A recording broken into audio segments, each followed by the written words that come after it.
Hello and good morning and welcome to a wonderful scene. It's absolutely pouring down. However, we don't care. We're in Tacen in Slovenia and it's World Cup 4 ICF 2018. Of course, the top slalom athletes in the world are going to be competing on this now legendary course, which was concreted up in 1990. There's been a couple of challenges in the last week or so with water. We certainly don't have that problem today. There's stacks of it. We're sitting course side about 15 meters from the actual action, and our job is to talk you through all the athletes who are going to be performing now in the semi-finalists, and later today we're having the two big finals. I'm Matthew Layton. As always, I have a top guest, Ethan Hodson. You just missed out yesterday, 2 places from the semi-final. That's our gain. How are you? I'm very good. A little bit chilly here, but yeah, warming up. Yeah, it is a bit fresh this morning. The rain's coming down horizontally. We're actually in a sort of open cabin with a bit of a log roof, so hopefully the electronics are going to work. First event this morning is going to be the C1.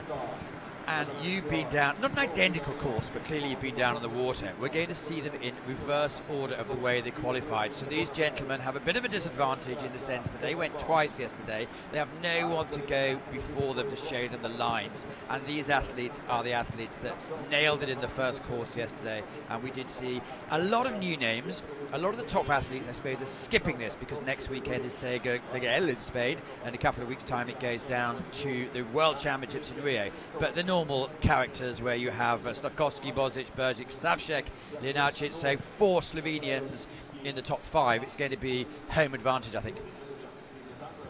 Yeah, I'd absolutely agree with that. I think Luka Bozic looked very impressive yesterday. Casey Eichfield up there. Casey, last time we came here was in 2016, where there were challenges at the bottom. They reduced the course to under the bridge, athletes getting down in 75 to 80 seconds. This guy deserves a hero. He sits there all day, every day. Casey, as the athletes last time really sprinted down, and Casey came third, so let's hope he's on form. And this is all we're doing. We start with Zach Logan from the USA. Let's see, he's going to be cautious or adventurous. So they start, well, you see what they do. They go about 8 seconds, even less. They're starting from the left, and it's over the drop. So Zach's taken an interesting line off the first drop into gate 1. Down the left is the first option, and down the right is the second option. So a little bit more consistent down the left side where he went. So it'll be interesting whether when we move down the order where the paddlers decide to go. And if you really are tuning in for the first time, welcome. The idea is to negotiate yourself down this 275-meter wild water course with the least cumulative time as possible. The way it works is if you go free, it's just your normal time. If you hit a post, it's a green and white down or red and white up. You have a 2-second penalty immediately added onto your time. If you miss a post, and that's part of your head and part of your boat at the same time going through, and that's a 50-second penalty, game over. We are going to be looking at 30 athletes going down the course here, and the top 10 will be qualified for the final, which is going to take place at lunchtime local time today. So there's a 2-second penalty. So if you deliberately whack it out of the way, clearly it's a 50. But Zach's the first to go. So the problem here is the athletes have seen a demo run last night. They've had a chance to examine the video, but they haven't had a physical chance to paddle on this course, and they haven't had a physical chance to analyse other athletes go down before them, which at the top level, I believe, is a very important part of the course. Yeah, you're definitely paddling a little bit blind, being one of the first off the start list, and you can probably see it here. I think a little bit of a conservative run from Bug, but he's bringing it home in the end, trying to paddle this out. Don't know if he's going to be the happiest with it. He's taken a big hit at the end, but solid first run and start to the race. Well, last season he started to expect to make the finals. Yeah, he's really, last couple of seasons, I think Zach has really improved, but I think he struggled a little bit yesterday, and he's the first Australian on the course, Stephen Lauder, so I'll be barracking for him. Yeah, on then, give it your all. So quite new in the international scene. Yeah, so Steve's only a young guy, recently, stepping up into the team for the World Cup. So I believe this is his first semi-final, so he might have a little bit of nerves off the start here, but let's see how he settles into the run.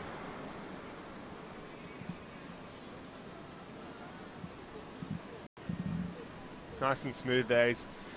This bit here, I think you've really got to drive out. You'll see the senior guys putting in the pace there, and then also probably just getting ahead of the game here is very, very important. He's opted for the spin, so going backwards through gate 10 instead of forwards through gate 10, and he's gone for the spin again on 11, which is a bit of a more conservative option.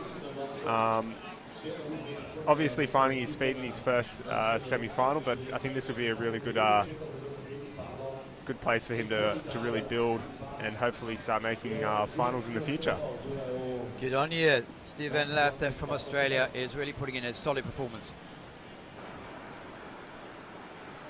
And how did nerves come into it? You've been a top athlete that stepped away for a couple of years. Coming back, was it like the first day at school when you were back here?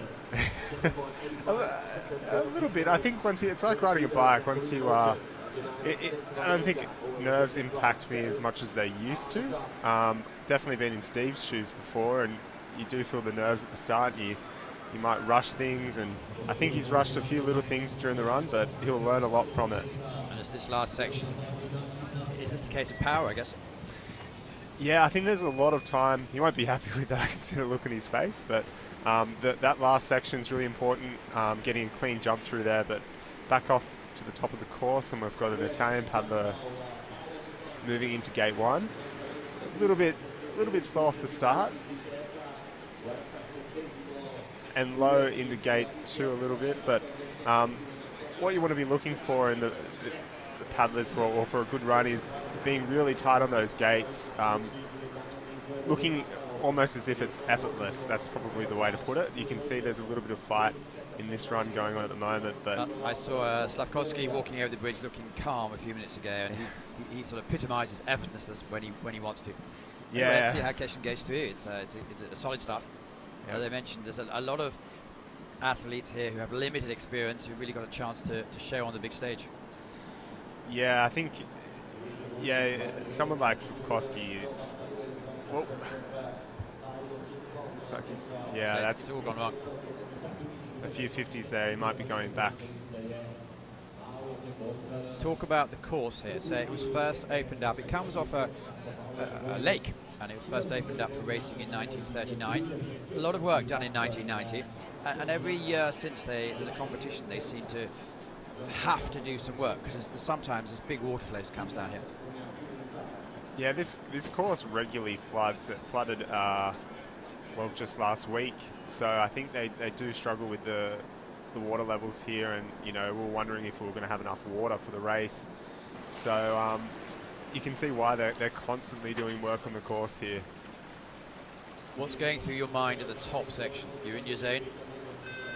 I think that the thing that I think a lot of the top athletes are focusing on the start line is thinking about probably the top 5 gates, how they're going to settle into their run really smoothly, and how they're going to really give space, or just that respect the gates and give just enough space that they need to settle into the run. Bit of a rodeo start.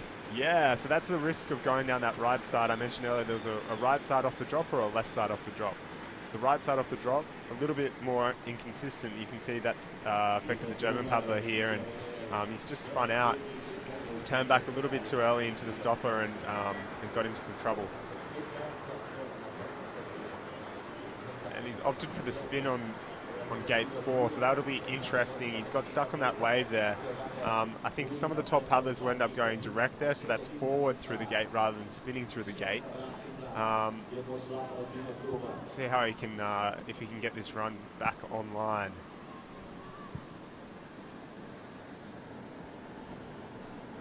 So we thought Zach's run was a little bit conservative, and he's still in the lead at the moment. So obviously there's something in this course is quite technical, so it demands a bit of respect. And there's another touch there and another touch. So on 12 and 13. Coming under the bridge, and now it's just a case of a couple more, and we'll have to see if any time changes hands at the bottom section. It's technically not that difficult. Yeah, the bottom section is where you can probably try and make up for any mistakes in that midsection. But you can see he's quite tired at the moment. The eddy that he's going into right now, so that's a calm piece of water where he's paddling up through 19. There's lots of rocks underneath there. I know from experience yesterday. Even when you want to paddle hard, you can't necessarily dig that paddle in there.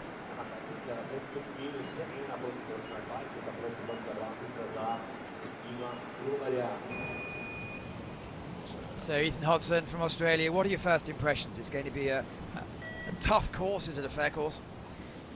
Yeah, it's a tough course. I think it's fair. It's extremely technical through that midsection, and there's a lot of decisions to be made as far as if you're going to spin on some of those gates or if you're going to go direct through some of those gates, and if that risk is worth it. So that's what a lot of these top paddlers will be weighing up. How much do I have to do to make that 10? And here we have a top paddler. He's won several races in the past. He's one of the great characters on the scene, arguably the best skateboarder. Michal Jane from Czech Republic. Yeah, I'd expect Jane. He started well. I think he's going to do it. It looks like he's going to settle into a good run here. You can kind of gauge from those first few gates how the paddler is going to go through the rest of the course, I think. And he's looking good at the moment. Just down on Zach's time. He's opted for what we'd call a bogey, so that's doing it almost an up around the outside pole of the down. So it's a little bit conservative, but maybe necessary.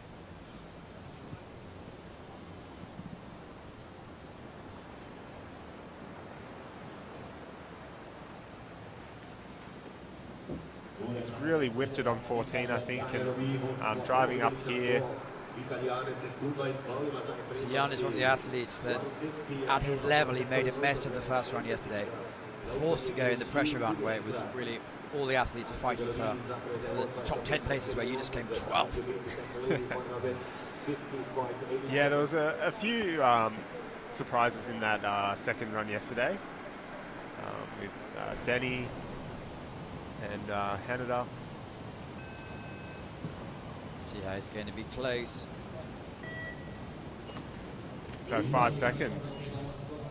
Is that going to be enough? Because he needed to do that too, with all the big names coming up. It's William Smith for Great Britain. Saw him over breakfast this morning. He was looking like he was really in the zone. Young team. Hi to the boys at home if you're watching. And if you're part of the Brit team, if you've been there, oh, he's missed it. If you've been able to mix it with Adam and Ryan and David, it must rub off. Yeah, definitely. I think competing as a part of a strong team and having that competitive environment. Oh, I don't really want it to again.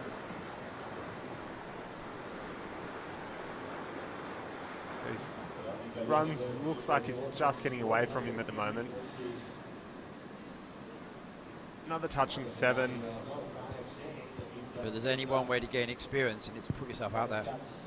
Yeah, exactly. I think that's the thing. If you're new to the scene, it's almost worth proving that point and chasing that fast run and absolutely going for it to get into that final. I think it'd be a big push for Will to step up to the final, and at least he's throwing it down at the moment, but just not quite going his way.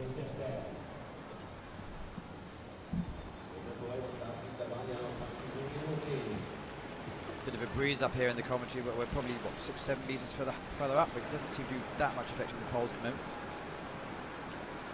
Yeah, despite the average weather, the rain, it's good conditions for paddling today. Are we seeing any advantage at all for the righters or lefters? I don't think there's a clear advantage either way. Definitely, I think there'll be potentially some advantages in a couple of key moves. Well done, William. Made it to the semi-final, gained some experience. Next one down is going to be Thomas Abbott. So, Brits Festival this morning. So he's chosen the left line off the start, and he's looking good through the first 2 gates.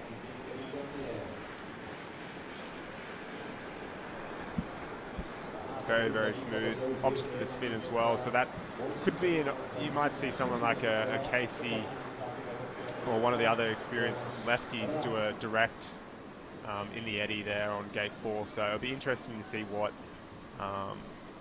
happens as we move further up the order.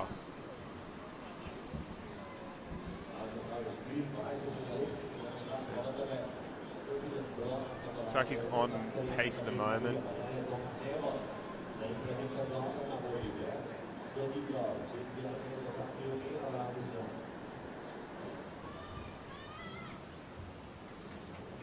This is a pretty good run here by Abbott. Very smooth. Driving into the bottom half of the course. If he can keep this up, I think it'll be a very competitive time with Yanni. Well, this is what he wants so far. Keeping it safe, just 2 seconds of penalties. And really puffing a bit on the cheeks there. So it looks like there's another penalty on the board for him here, so 4 seconds of penalties at the moment. But his actual run time, I think he'll be very happy with. A little bit, I think he's lost a lot of time just down there at the bottom. He'll be disappointed with that, but I think the majority of that run was very smooth, very quick. Competitive splits put down by him there. So 4 seconds down on Yanni's time, but I think a lot of that came in those last few gates. Next to gate, Thomas Hack. He's again capable of putting down some good times. Czech Republic, quite a bit of experience now. Obviously the Czech team is such a depth of field, every opportunity you have for him to take. Yeah, he's a very good paddler. It was very surprising to see him having to do the second run yesterday as well. So he'll have another run under his arms, so it might affect him. I imagine he's fit enough. So he's just scraped in ahead of 4 there, opting for the spin option.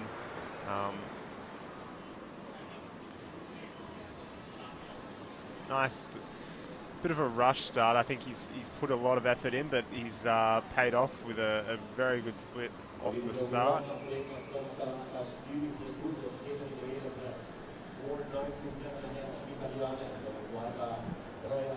So he's gone for the bogey option as well, so that's going down through the gate and up around the outside pole, and then direct here, which is interesting. We haven't seen many people go direct there. I think it'll be a lot quicker, and he's managed to pull that around quite nicely, clean through that section. So they're putting together a really solid run here. Yeah, I'd expect this split to be up. See how he goes. Well, just off there. So it's just Michael Yanni has done something quite good, so the compatriots are battling it out. I was expecting that to be a lot quicker with the direct option, but obviously not. And that's something that obviously the athletes have to really calculate. Oh no, bit of trouble. I think that's the general expectation. If you can do it direct, that it's quicker, but going off that split, you can see that it's not necessarily the fastest option for you. Almost, but finished there 8 seconds down. Started strong, just didn't quite finish it strong. So it's the biggest chap on the tour, maybe. Mate Mahanic from Croatia, so certainly doesn't have far to come. I remember watching him here a few years ago, and he's capable of putting down some really good runs. Struggled for consistency in the last few seasons. I think he put down the fastest run in the second runs yesterday. So he definitely has the form there to deliver today. Picking up a touch early on gate 5.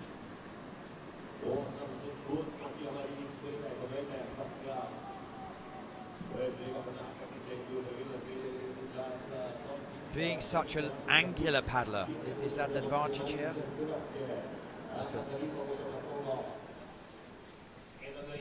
Pardon, angular? Well, long limbs. Yeah, I think here there's a lot of holding. So not necessarily, you see the shorter paddlers would have a higher stroke rate. So someone that has that leverage on the blade, especially at this course, I think does have a bit of an advantage. Up on the split here. There's so much repositioning going on. Yeah, there's a lot of repositioning. A lot of it is steering and just holding, especially on this technical course. Is it? Can you say you're having fun during, or is it just after? I definitely enjoy competing during the moment. I think sometimes after you're assessing what you've done.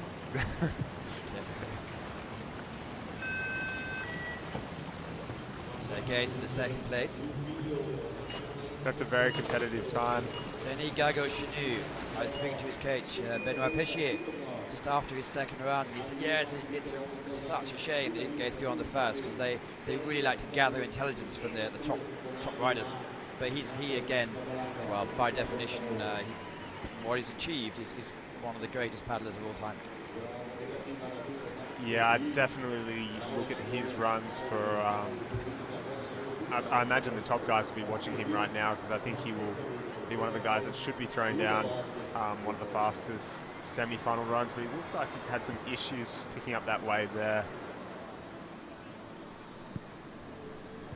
So for many years, trained in pool, picked up lots and lots of medals, and said, "Now I want to change." Went and messed around on the, well, messed around, played on the sea near Marseille, and run a business and all sorts of other activities going on. But he's slightly off. Yeah, he's a little bit down. I think off that start where he missed the wave from gate 4, just cost him a little bit of time. But I think we saw in the other runs so far, it's how you finish it down here. So just getting a really good push out through here, a good jump through the stopper. So staying clean as dry as possible, and he's up 2 seconds. After this, there's going to be another 20 athletes to go. I think you'd want to be coming in. Oh, that doesn't help. It's actually rare to see that. Yeah, I don't know if he's hit the rocks underneath there. I mentioned before that it is a little bit shallow. Luckily, had his lower hand on the paddle, because it'd be embarrassing to lose it. Yeah. I think it would have cost him some time. He was 2 seconds up before that mistake. So 1.58 down.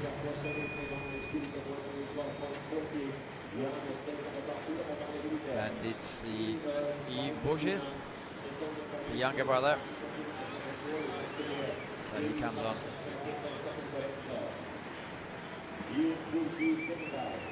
Representing Senegal. Come on, let's see what he can do.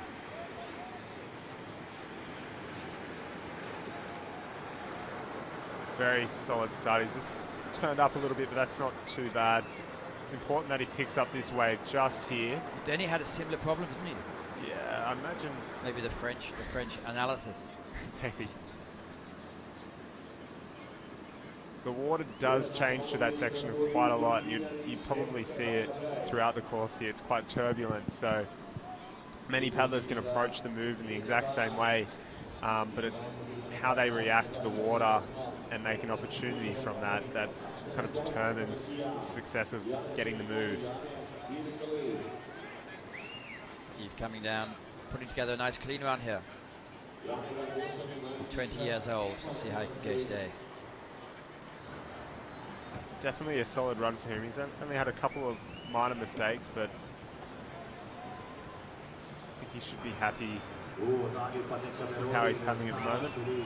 2 seconds off the pace with the last section to go. Oh no, that's a clumsy mistake. It's easy saying it from here. It's always the easy moves, I think, that you kick yourself for. You focus for the hard ones, and then the easy ones catch you out. It's a lesson of life.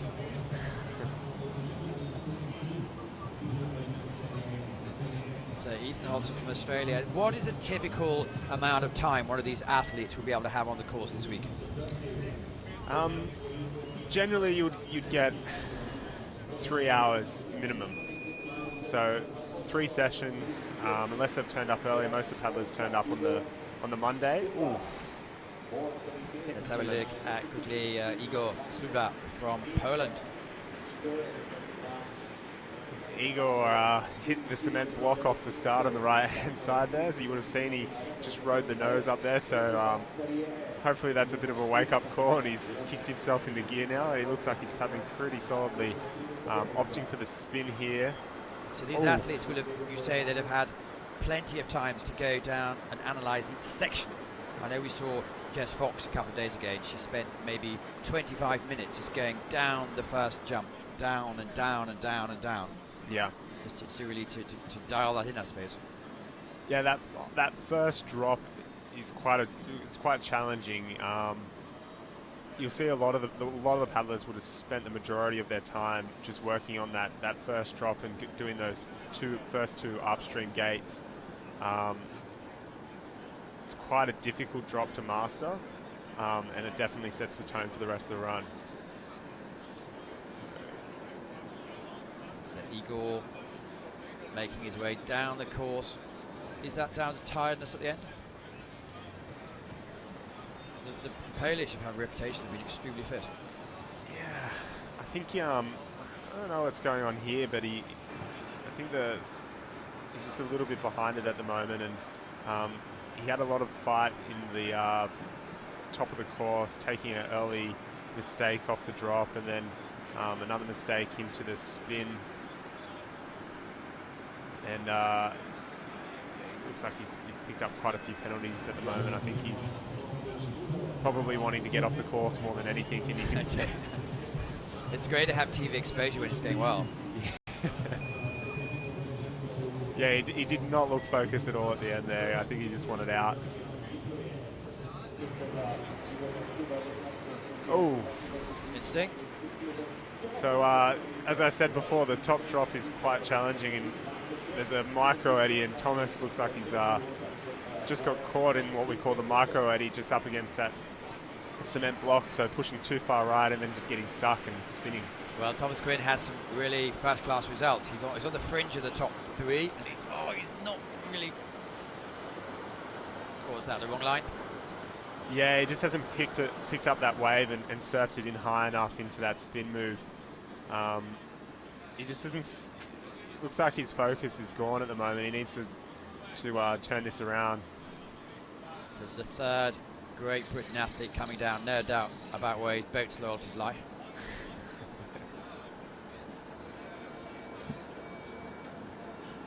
I think a lot of the British team wear the Union Jack with pride. Well, I think every nation should.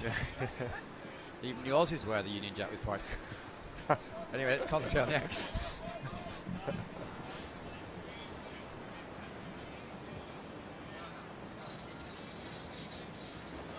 So 4 seconds of penalties. I think he's quite a way back on the split, so 7.15 down. I think this run's just got away from him at the moment. He's low in there. And that's really, really tough at the end of the run. Like he's fought quite hard through the midsection of the course, and now I think it's really getting the better of him. His arms are gone. I'd say he wants this run to be over. Okay, are we going to be saying that over many athletes? Yeah. So far there are 13 athletes gone, which means 17 to go. And Miheliane from Czech Republic is leading at the moment, 1.58 seconds ahead of Denny Gargoshinu, with Lucas Rohan, one of the most, I'd say, probably phlegmatic athletes on the tour, but certainly puts down some great times. And obviously from a traditional paddling family with great success. Yeah. In Prague, was it last year, he was playing around, and a few minutes later, he put down extraordinary time as a demo runner. Yeah, the Czechs definitely produce first-class paddlers, and again struggling to go across. yeah, it's very important to get across there early, and then also pick up that wave. It's all linked together, and if you miss that wave surf across into gate 4, you're in all sorts of trouble. So 7.67 down. There's been no outstanding runs yet. Yeah, nothing. Yeah, definitely nothing that's surprised us, or there's been no big direct moves through that top section that I'd expect us seeing in the top 10 when we move further down the order. I'll tell you what's going on well. I mean, you're a digital marketing expert, but traditional marketers are certainly having a lot of banner space out there. Is there still a place in sport for banner space? Yeah, definitely. Especially, I suppose, in the stadium space. That type of sponsorship is very desirable, and especially for broadcast coverage. That's what you want. Ethan Hodson is my guest today, who has two lives. One as a top paddler and another as a top, how would you describe yourself? Digital marketing strategist. Exactly. Yeah. So, it's Kasper Stuba from Poland. It's always good to be a junior world champion. Let's see what he can put down today. great start. Very, very solid. It's a fair correlation, that's the word, between success at the junior level and success taking it forward. Yeah, definitely. If you get that good start, I think even from a program and coaching perspective, it definitely follows you into the senior ranks. If you can prove yourself as a junior, you're going to get some support in those years where you're bridging that jump from junior to senior. So, well, 3.5 seconds off the pace. Great confidence there to go the direct in the eddy there, and then he's opted for the spin. He looks more, from my amateur eye, he looks in control. He looks like he knows what he's doing. He looks very calm. He doesn't look rushed. We've seen some of the other paddlers make up a lot of time in the bottom section, and he's paddled really smoothly so far, and if he can hold it through to the end, I think he's going to set a great time. So he's just down, but he's definitely know exactly what he wants to do. Yeah. He's tripped into that last up here on the right, and that's a couple of seconds that he's lost there in 19.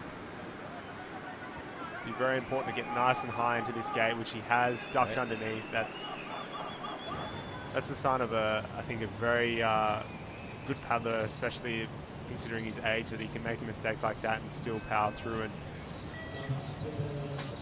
just 2.45. I suppose to also it looks at expectations. If you're shaking your head and you put down a good run. Yeah, I think he's might have sold himself a bit short on that. He's a very, very solid run. So it's Marko Mrgotsky, a great talent as well. So the young ones are coming through to say, move over, old boys, it's my turn. I think with some of the seniors being in sale at the moment, the juniors are definitely getting opportunities to step up as well in a lot of these races. Just made a mistake in 4. He won't be happy with that. He's behind at the moment, so he's going to have to really charge out here on the wave. So I'd expect him to be just a little bit down off this split at the moment with a mistake at the top there.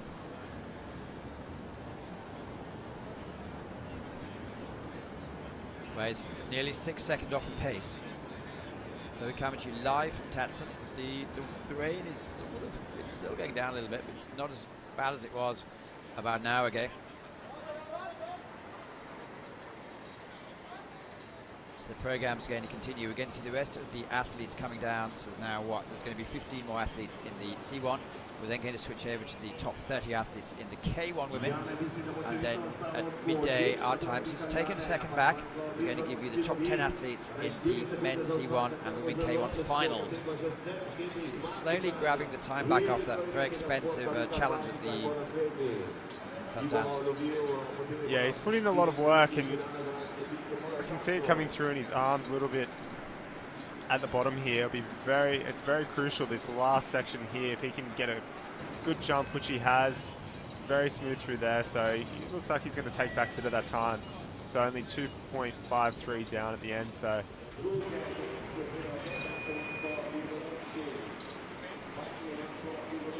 they come off every 2 minutes, so we certainly do our best to show you the whole course. Nicolas Gestin from France. Yeah, and I believe this is his first senior international on the World Cup circuit. So given an opportunity, obviously, to paddle this World Cup, and he has taken advantage in qualification and put down a great time. Started well his semi-final here at the moment, so definitely think he's going to put a good time down based on this top section at the moment. He opted for the direct through 10, and I suspect he's going to spin gate 11 using his left side. So he's a lefty, so paddling on the left side of the boat, so you might see the direct option there followed by the spin from the left-hand paddlers.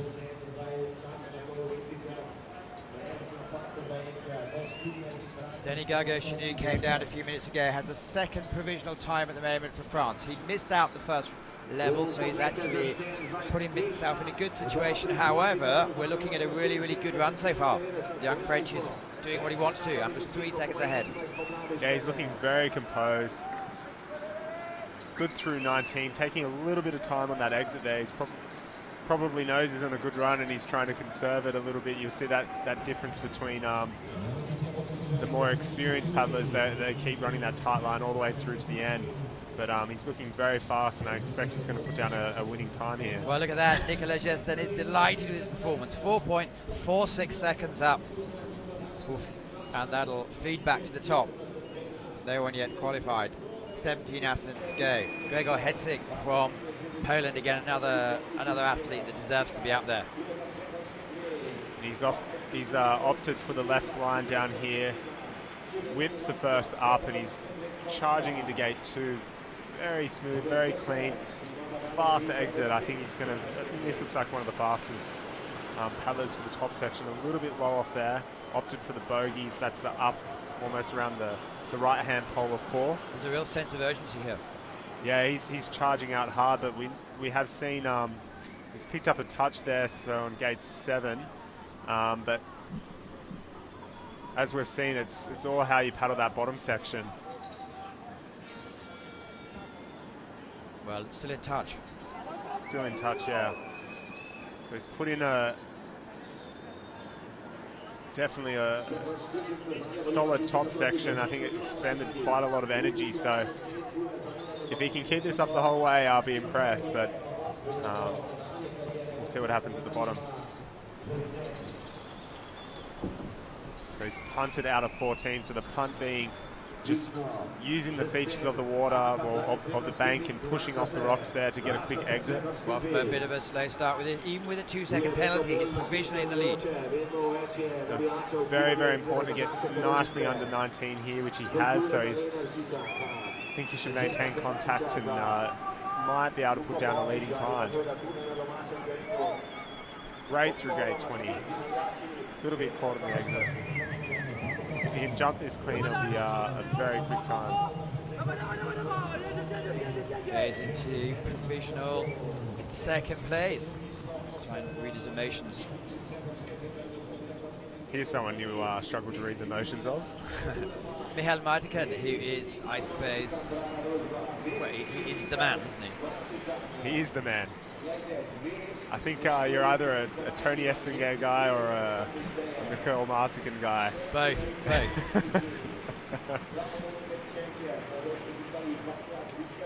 And what I noticed this season when we talked to him at length at Liptowski, he just enjoys it. This is what he does. He's doing some great coaching for the Chinese team, and he's just it's stronger than him. He has to be on the water. Yeah, he's an absolute legend of the sport, and he looks like he was born in the water. That's so comfortable, so calm. It's very hard as a spectator to tell actually how fast he's paddling because he looks so relaxed. And you see some of the other paddlers come through and they're a little bit more urgent, but he's so calculated in everything that he's doing that it's effortless. Well, he's been effortless now for over 20 years. Back, great to see. He had a year off his red boat. It's great to see him back.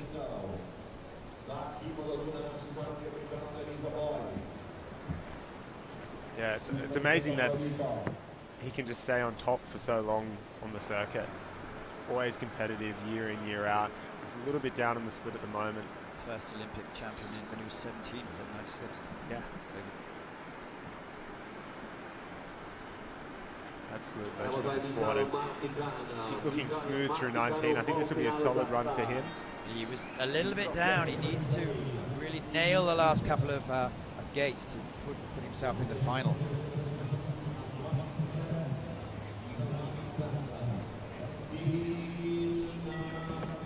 Well, 1 point goes in provisional first place. So we have Nicolas Gestin from France in first, Gregor Hedwig in second, and there's an asterisk next to Michael Markin's name.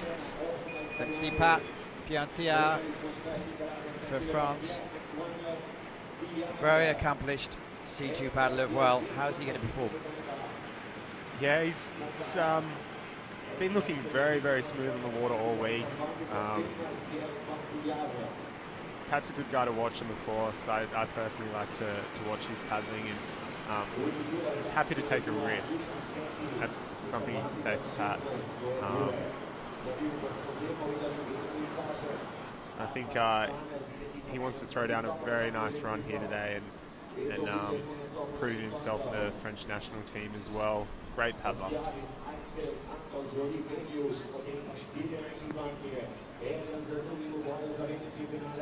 Well, he's slightly out. The fact that we have nothing to say means that he's doing really, really well. As I said, likes to take a risk. So he's opted for the direct, so going straight down through the gate. It's quite a hard turn. I'm not sure if it's going to pay off for him. He was up on the split, so it'll be interesting to see if that direct option was worth it when he passes back through under the bridge here. So 3 seconds down. Great start, then had a bit of a dodgy middle section together. Yeah, he looks like he's sucking in deep ones at the moment. He sees cheeks puffing as he's going through the upstreams. He's giving himself a little bit more margin in there, and he's touched up that gate. That's going to be difficult, very difficult. Yeah. I think that touch definitely costing him. 9th place with 10 athletes to go. So we will almost certainly going to have a Frenchie going through. Who's next to go? Well, if you have number 1 on your back, it means you're quite good.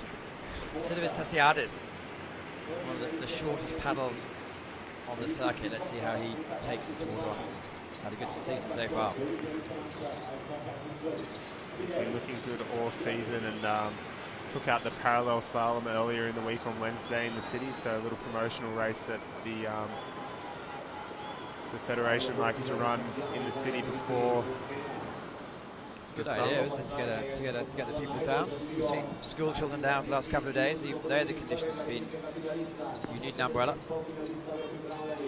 I think it's definitely bragging rights to win the parallel slalom before the slalom, so it's coming in with confidence. Okay, in touch, 1.65 down. And how would you sum up his style? He's very aggressive. I think he's quite aggressive, quite powerful.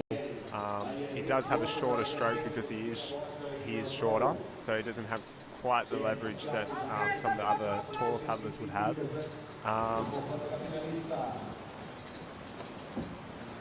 But he's extremely fit. I expect him to claw a lot of this back that he's lost in the top in this bottom section here. You'd probably note that from many of the German paddlers. They've got a good work ethic. Definitely. We did a profile the other day on Ricardo Funk, and she's slight, but in the gym, worth watching. She just 25 pull-ups, no problem. Okay, what's next? Yeah, she's a very fit woman, and I think Sadiris copying a big hit on that wave down the bottom, but he's... Yeah, that's going to be okay. So first of all, Nicolas Gestin for France has qualified. Casey Eichfield was in the zone when we were chatting to him yesterday, and he came 3rd here last time down. Yeah, you can look at that stroke rate off the top. He's fired up for this run. He said he's been doing a lot of He's changed his training style in the last couple of seasons, and definitely a lot more powerful, a lot more aggressive, really attacking this top part of the course. That's great. And experience to the pressure. Is it 3 Olympic Games, you think, so far? Yeah, he's a bit of a veteran, and 3 Olympic Games, and he's, still quite young, so very impressive. But when you talk to him, the eyes are still shining, and he's wanting to go. Oh, yeah. He's a very passionate paddler. You look at some of the other paddlers that are a little bit more conservative in their attitudes. Look at that 1.73 up. Oh, he's attacked the top of the course. See if that new fitness regime's going to pay off and he can still maintain this in the bottom section. Coming under. Oh, he's taken us, coming by us. Quite a fast section of the course here. Definitely. I think he's going to be down on this split. We can see here. I think he's expended a lot of energy at the top. So if he's still got it in him, he can make it back. He's now sort of. You can see his body movements coming into it, so he's going from the front to the back of the boat. Generally a sign of someone that's experiencing a little bit of fatigue. Completely exhausted. Yeah, I think he's definitely feeling it. But okay, see, last couple of seconds to go. Let's hope he can power it home here. He's going to be a little bit behind the time. Well, wait and see. 8 athletes to go. 2 qualified. Gesta and Sidiris Tassiaris. With it's Franz Anton. So much slighter build, but really using the speed of the water.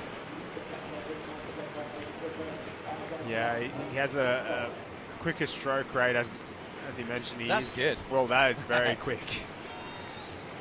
Very quick. Very quick. I think that's the fastest I've seen someone come across the wave in a 4. It's really catapulted out there.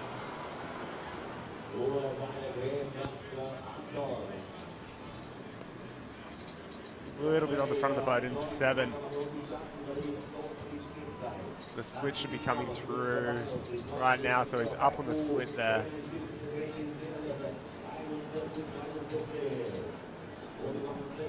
Oh, what happened there?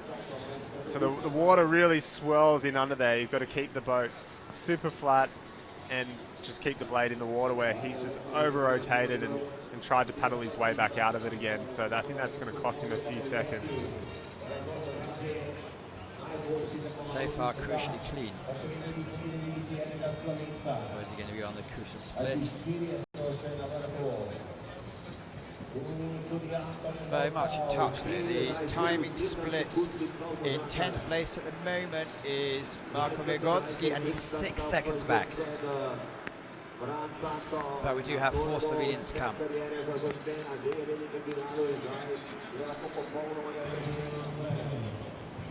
So attempting to punt off the wall against that's pushing with the blade off those cement rocks there, and he's got to have to paddle this quite strong down to the end. I think he's going to be well down in that leading time.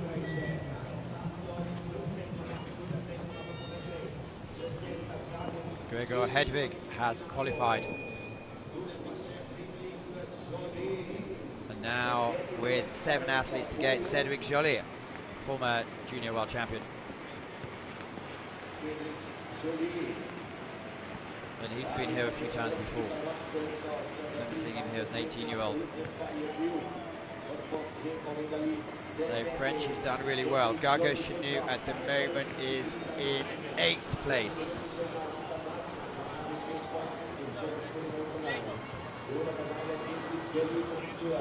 Very good start. It was a little bit low into the first up, but that technical section through that spin 4 and then into 5, it was very smooth.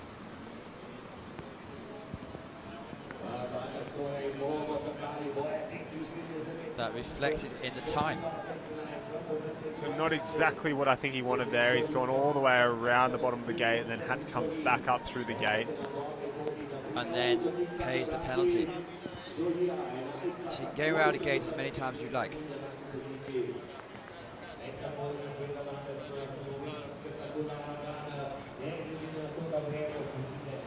Ethan Hodgson from Australia. We're seeing the rain coming down quite heavily now.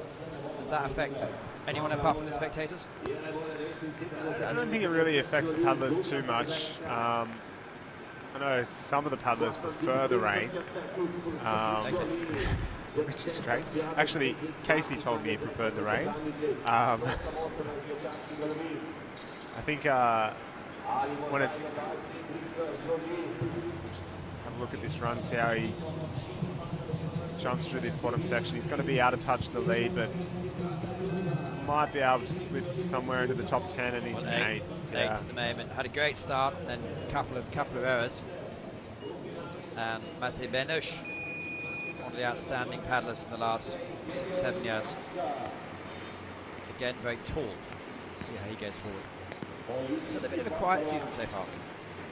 Yeah, he's not quite as good as his last season, but I think on the World Cup standings he's doing very well. So if he can get a medal here today and possibly in Sao, he'll be looking definitely a top contender for the World Cup title. That looks clean. And in Sao, which is going to be next week in Spain, Canoe, a lovely venue, they're getting double points on offer. Points and big prizes. Matthew Bellish is putting together a solid run. Let's see where he is on the split. Well, very much in touch. 0.09 up. 4 athletes now qualified. Michael Mardikan is qualified for the final. That's what we want.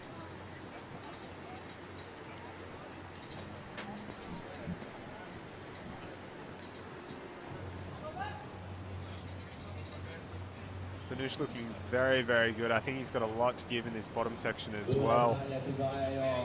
Extremely fit paddler, very experienced. Paddles with a lot of confidence. Up on the split. You just have the impression he just has that confidence, isn't it? But that's a challenge. Oh, 2 decisions there for the judges.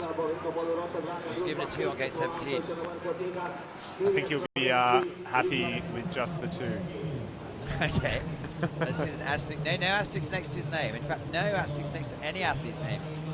Always in control. Where's he going to be? Needs to come in less than 6 seconds behind. At the moment, it's Denny Gagoshinu is in 10th place. Matty Benish has an asterisk. Goes into, at the moment, provisional 5th place, but it's... Wait to see how he goes. Who we got now? It's Julian Archit. So 4 Slovenians in a row.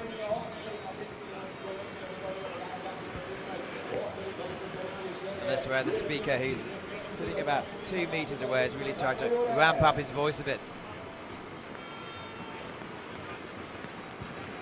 So we're in a little hut here next to the, it's quite a very smart prefab building.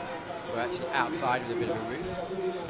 So I have Ethan Hodgson from Australia commentating with me. Vic Prindis doing some work for Czech TV just next to me. So we're certainly good company today. It's a great start to the run. He'll be up on the split, yeah. I think now we start with the last 5. We start with a different game. Yeah, these are the guys, especially these Slovenian paddlers. They're so experienced. I think there's definitely a home course advantage. Picked up a touch there. Definitely an advantage on this course.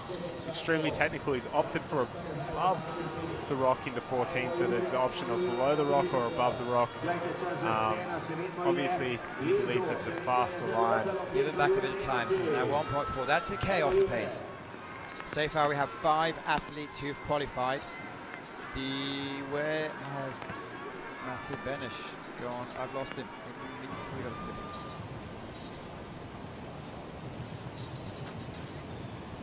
Yeah. Yeah. 50 seconds. Anyway, we're concentrating on Julian Archit. That's enough.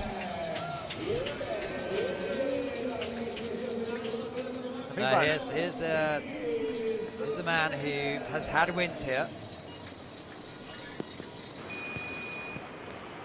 Current world champion.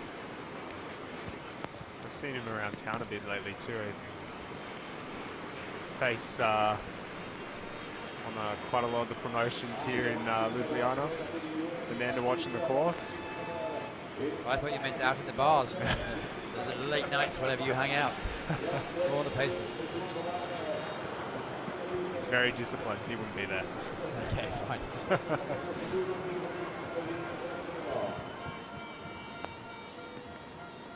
Well, this is what it's all about. They haven't been here for the last couple of years. Let's see if we can put it down when it matters.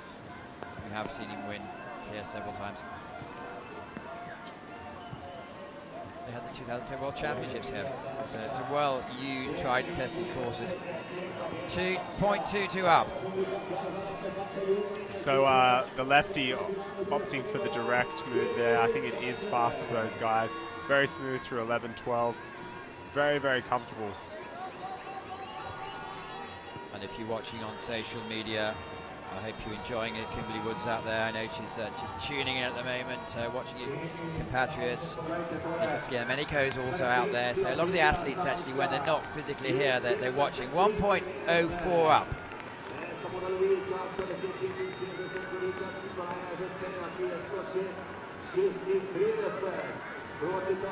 Lost a little bit of time in 19.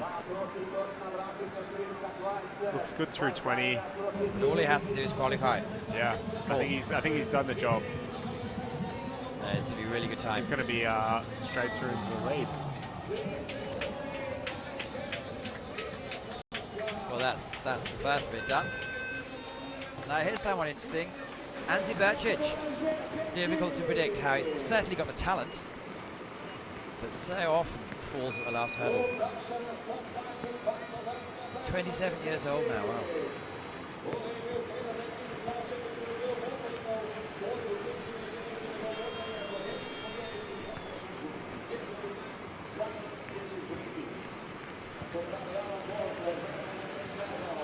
All the Slovenians looking very good at the top here. He's just dropped off the back of that wave though. But being a home course, it's quite comfortable for him to paddle that back in. He's lost a bit of time, but nothing too concerning. Picked up the touch there, so he'll. I imagine that's all weighing on his mind now. He'll need to pull out something a little bit more special through this midsection to just make up that time. Doesn't need to panic at the moment. 10th place is Cedric Joly, who's 9 seconds back. Unfortunately for the Frenchies out there, Denis Gagochenu's just dropped out.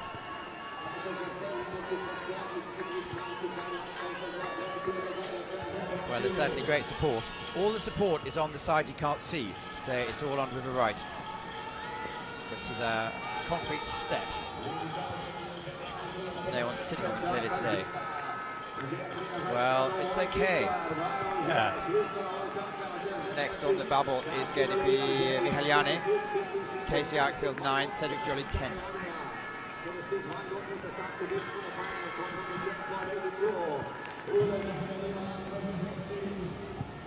This looks like it could do the job. It should qualify in that top 10 position.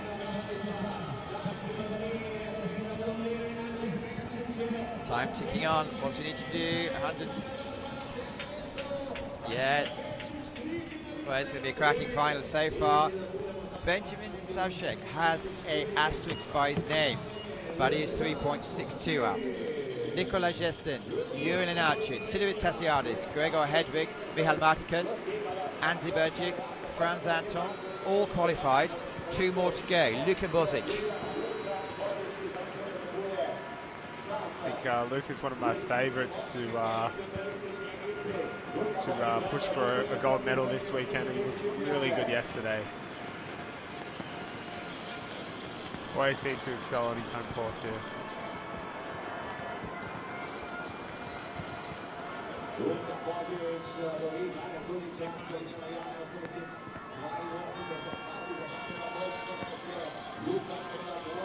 Very calculated. So far, 3 Slovenians have qualified. They're only allowed a maximum of 4 in the race. And 0.14 up. Really looks like he's concentrated on the job. Yeah, if he can hold this to the bottom, it's... picking up a touch there. He had space. And another. Still, it's not a disaster. It needs to be less than 9 seconds off the pace to get through. Yeah, he's looking fast despite the touches. I think the speed that he has on the boat this entire run, he's still in a position to qualify. He just has to hold it. Needs to keep it together. Breathing heavily. Yeah, that's beautiful in 19. Making up a little bit of time back, but it's okay. Second last to go, Tacen. He'll sit somewhere in that 10. Bit of a hit there. It's okay. Well, relief. So all 4 of the Slovenian athletes have gone through. 1 athlete to go, so we do know now all the asterisks have come off. Savcek, Justin Alaci, Stasiadis, Hedwig, Martikin, Bersic, Bozic, and Anton have gone through. Casey Eichfield's just unfortunately gone out. Yeah. Sasha Alexander Stavkovsky, 35 years young. He's actually the athlete's representative on the ICF committee. So if you have any questions, go through either Jess Fox or go through Alexander Stavkovsky, and they'll sort out your problems.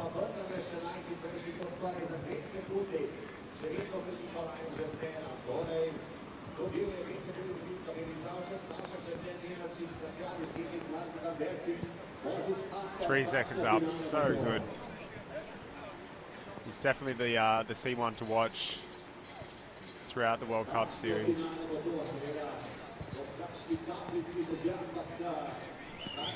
I think you could almost switch off from this point. He's looking good. Fine. I don't know exactly the statistics, but I think he makes more finals than anyone else. 2.2 up. In fact, it's not his leg, of course. I'm pretty sure if he wants to switch off at this point, he's well within qualification. Oh. Okay. Right, maybe he can hear me. He can. Luckily, he's been doing so well.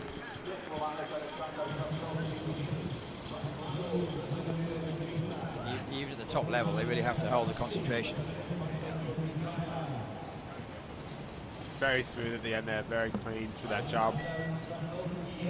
Comes through in first position even with the mistake. Easy as that, hey? Showing you how it's all done. Yeah, wave to the camera. Some of the Polaceks and some of the other Polish athletes out there. See some of the ladies. Jasmin Schulberg walking down in a zone. So Ethan, can you see any surprises there? Well, as we thought, all the Slovenians are through.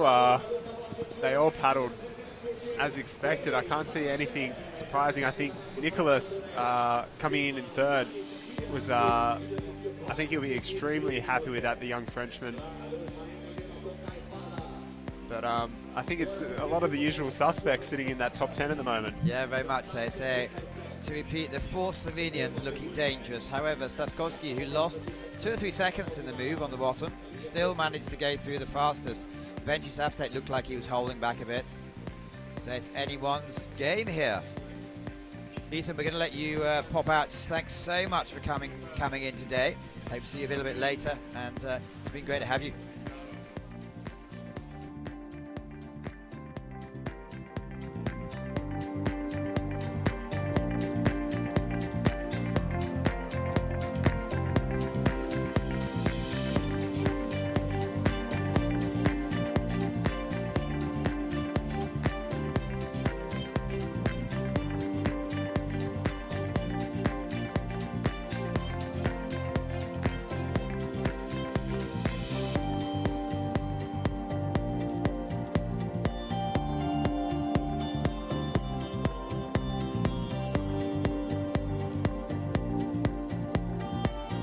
So the action's going to continue here, looking to the great slow-mos. I think we do need a word for the photographers out there, because they really are doing such a good job. Never complain. Great camera team.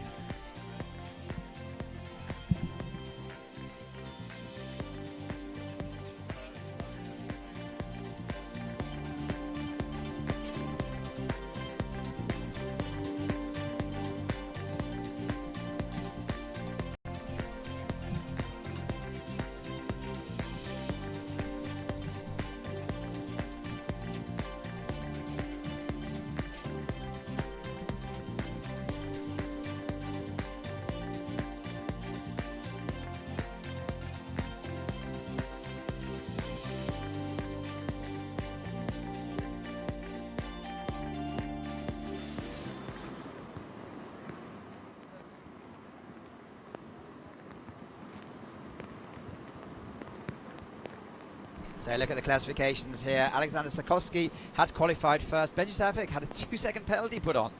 And these are the unlucky athletes just missing out in this case. Well, you see for yourself some big names there. Casey Eichfeld, third last year.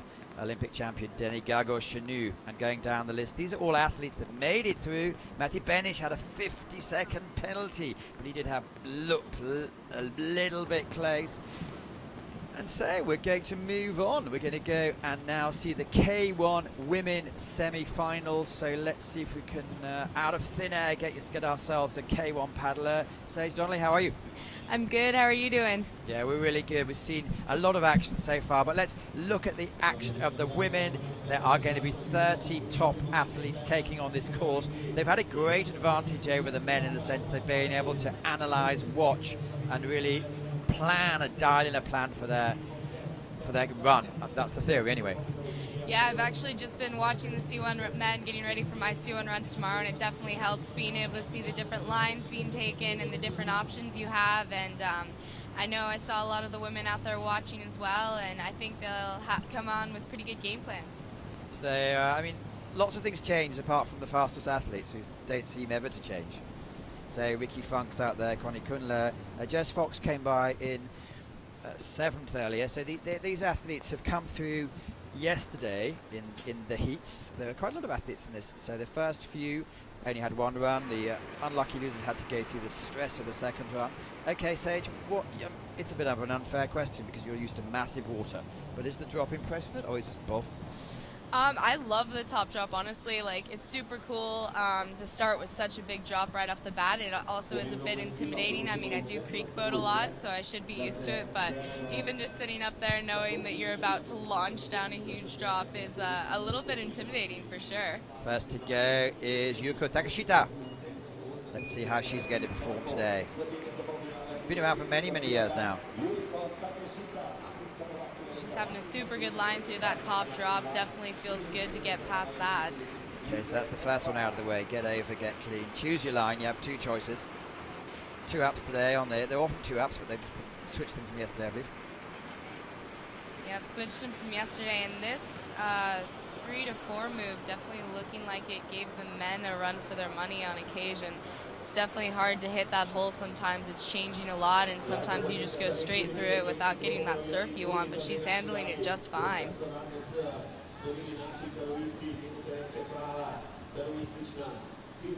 Still keeping super smooth lines, coming up to gate.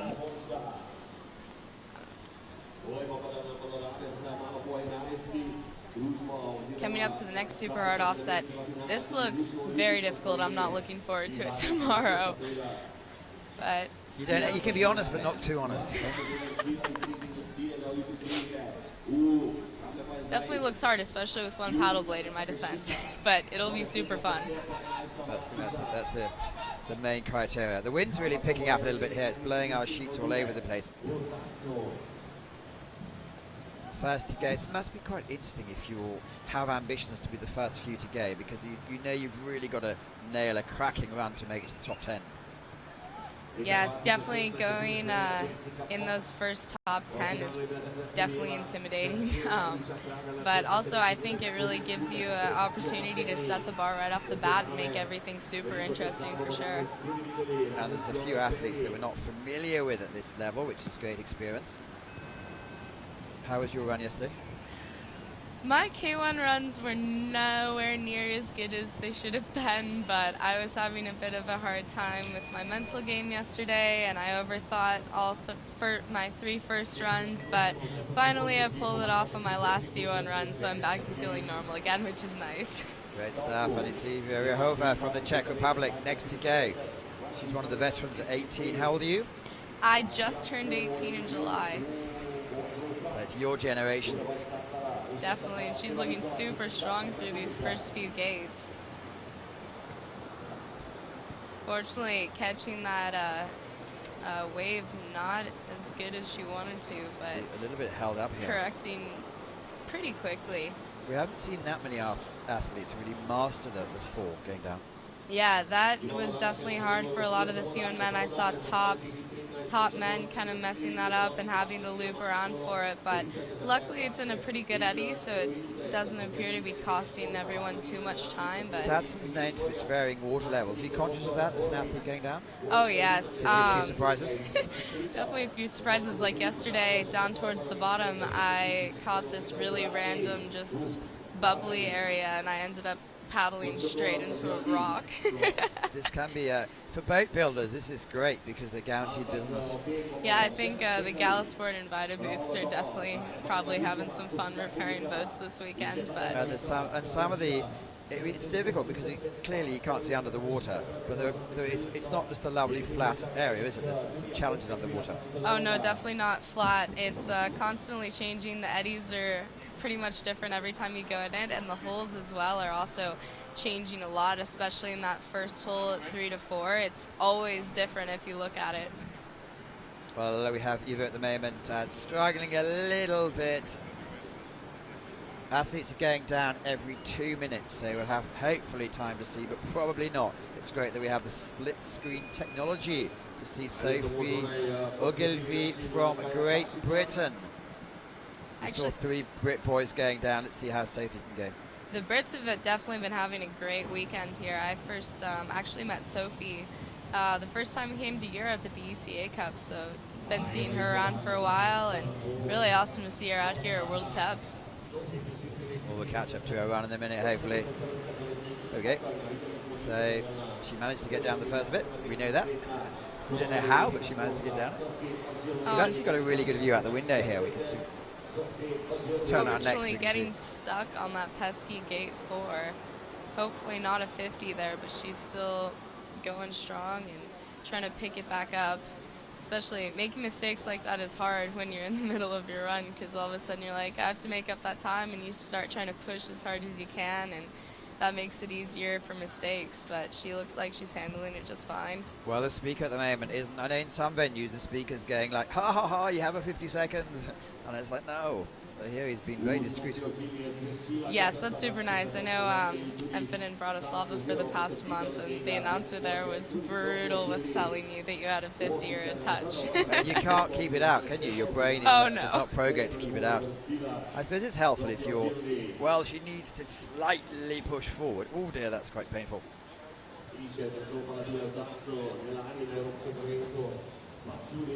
Sophie looking a little bit tired, but this course is absolutely exhausting. Well, last year, due to various technical problems with the concrete kept washing away, it finished here. So athletes are going down in 80, 90 seconds, and they said they loved it. Yeah, I'm a little bit jealous that I wasn't here last year. I believe one of the days they had a 14-gate course, which sounded lovely.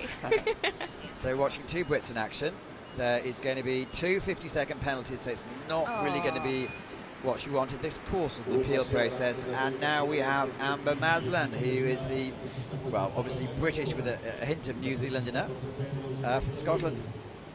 We'll watch her run in a minute.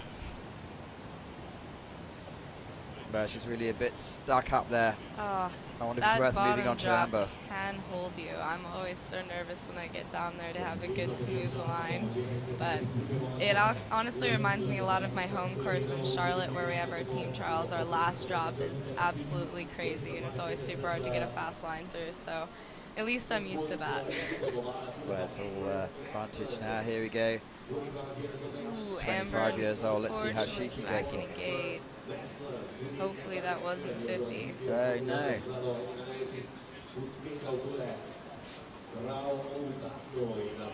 Well, I saw them over breakfast this morning. They were looking calm yet focused. Let's hope they don't smash up the hotel tonight.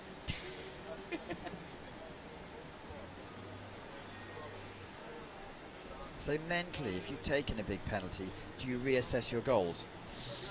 Well, that's hard. So what I've been trying to work on with my racing lately is if I make a mistake, not actually letting it register in my brain and just continuing with my run.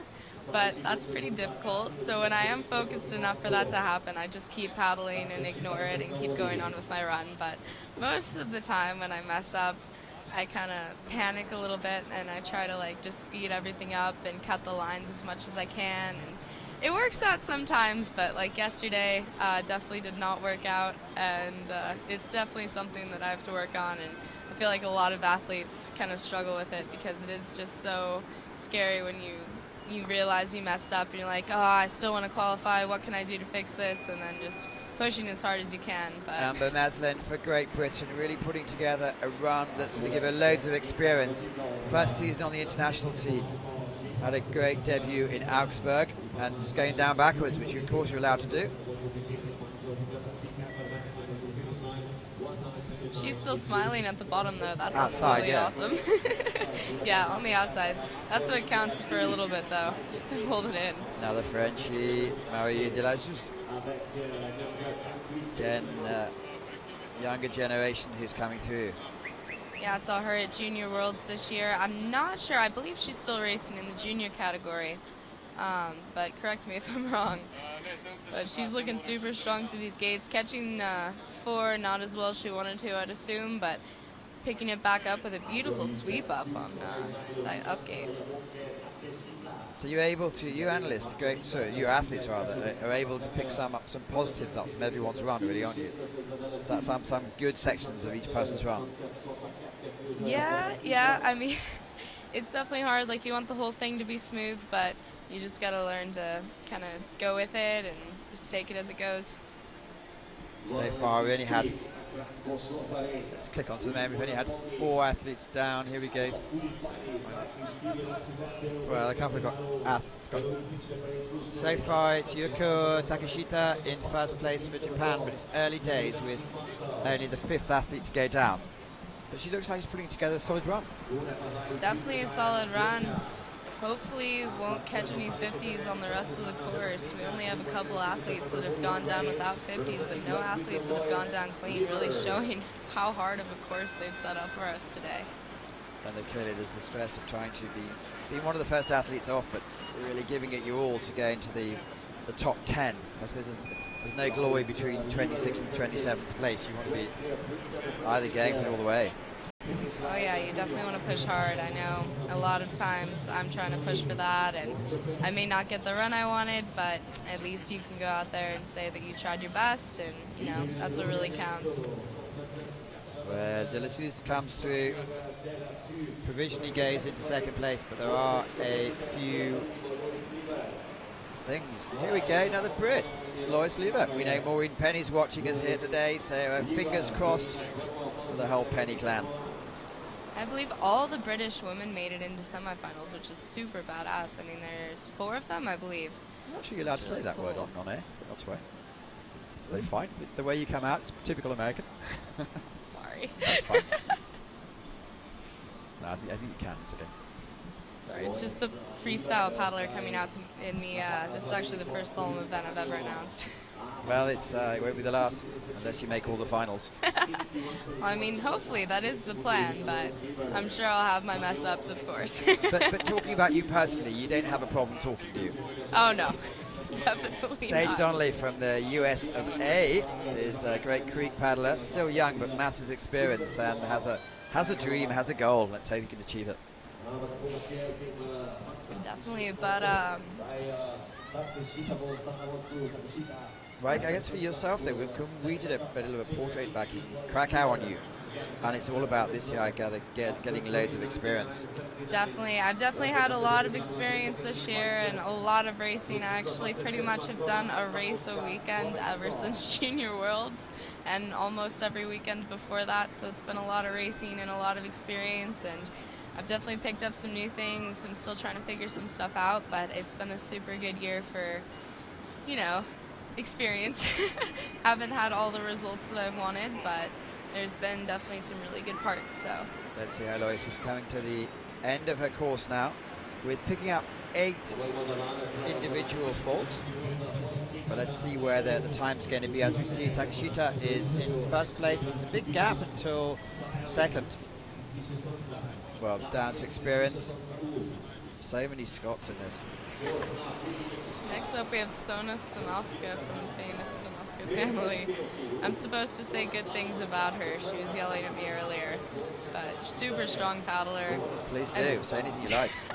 I believe she medaled in both K1 and C1 at Junior World Championships, C1 at European Championships. And what's the family history? I believe her dad was a top Slovakian slalom paddler, maybe even went to the Olympics. I'm not 100% sure. But her brother is also paddling for Team Latvia, and her cousin is paddling for Team Kazakhstan. Well, that's what we want to know, the inside story from Sage Donnelly.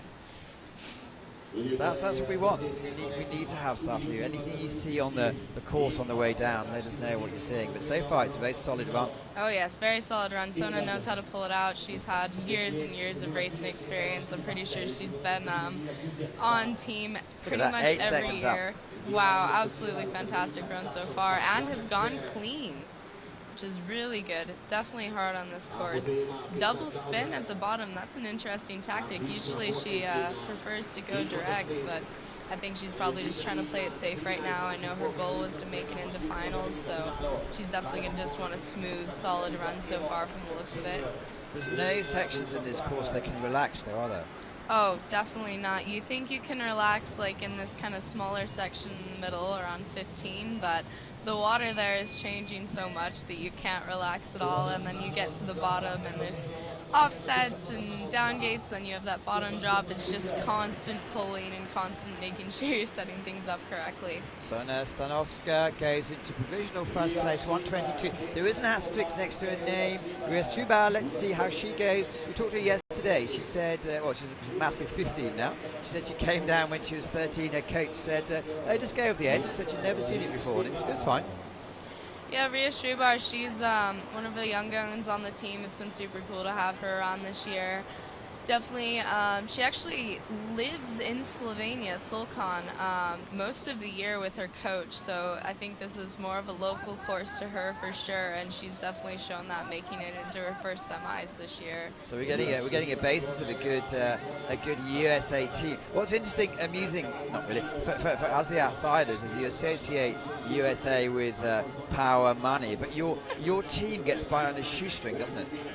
Yes, pretty much. I actually fund everything by myself with the help of my lovely parents, of course. But yeah, we pretty much fund everything ourselves. I think Ria, luckily for her, she's getting some well-deserved funding to go down to Argentina and Worlds for World Championships and then our Youth Olympics. Yep. So that's really good for her, but right now, our governing boards are changing around. It's been a lot of craziness, but hopefully now that we have more solid people in place, we'll be able to get some funding soon. But. And with Rafa Smirlin, you've got one of the best coaches in the world. Let's see how she's going. She's doing pretty well. Only one touch, which is super good. Nothing is looking like it was cut super close, so hopefully no 50s afterward. Should be great. I think she'll be really happy with this run and getting into the last gate super high. She'll definitely be happy. I know she was stoked to make semis, which is really cool. First World Cup tour, and she's made a semifinals, so that's definitely amazing. And it's not a bad time coming down. Moves into provisional second place. Well done. Only 6 seconds off of Sona. I would be happy with that. Okay. Another Brit coming down, and this is Megan Hammer Evans. Megan Hammer. She's definitely fast. She's kicked my butt quite often. So I bet we'll see a super solid run from her coming up. Goes above 4, which is definitely always nice to do.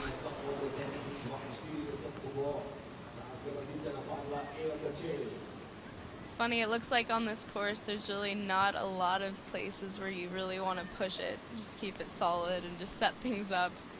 It's definitely interesting. And I don't know, maybe an impossible question to answer, but your perspective as an athlete, can you relate to that on the commentary? Can you feel what they're feeling almost? I can relate. Like, whenever someone touches or, you get a little bit offline, it's definitely that moment of, oh no! But it looks like a lot of these ladies are still keeping it together, even if they might get off their planned line a little bit. But just like that, nice, quick little back ferry to save things, super good. Using the power of the water. So Megan Hammer Evans here is putting down a really quite a solid run. Third of the Brits to go, and like you mentioned, they all made the semi-final. Really having to work a little bit against the water here, though. Yeah, the water down there, like I said, it looks like it's not that bad compared to the rest of the course, but it's still constantly changing, and you're definitely having to fight with it a little bit, especially when you're so gassed at the bottom. Well, we have a 50-second penalty, unfortunately. It's gone on to gate number 18. Top of the course, Lisa Leitner. Now there's a real top athlete. We're going to have to keep half an eye on her as well. Yeah, for sure. She's an amazing paddler, super fast, and Megan Hammer just finishing up her run. Ranked 7th with the 50 so far. That's still pretty good, but she's not too happy about that. I know that feeling well. That's all right. So very experienced now. Oh, she's having a few challenges there. Yeah, definitely weird water right in there. That little wave that you try to surf to get over to 5 also is constantly changing, so it's definitely hard to catch sometimes, and a little flopping around is necessary on occasion.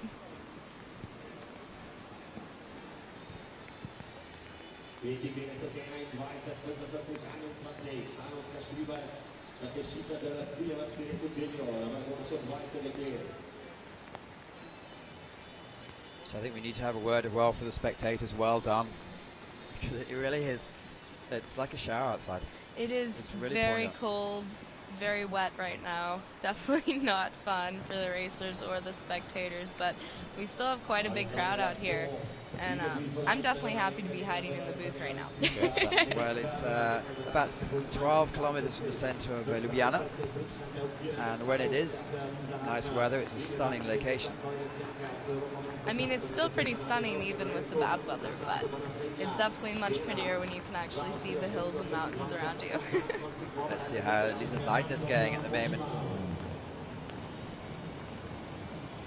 Struggled a little bit at the top of the course, but it looks like she's definitely brought it back around and is having a smooth bottom, which is very good. Always nice to have a smooth line through that last drop. It's very interesting, and takes first by 0.64 seconds. So 10 athletes gone so far. Let's Antonia Osmarch. See how she goes.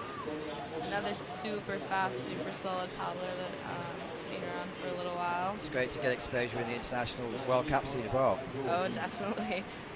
A little scary, but pretty amazing, incredible experience. I went to my first 2 World Cups when I was, I think, 15 and in 2016, and it's definitely intimidating, but it's super fun, and all the senior racers are incredible and helpful and just super friendly, and it's amazing. I think that's one of the points you noticed at Krakow, is you can be, I mean, it is quite a community sport, but you're talking about being able to meet almost they're your peers, but your heroes at the same time.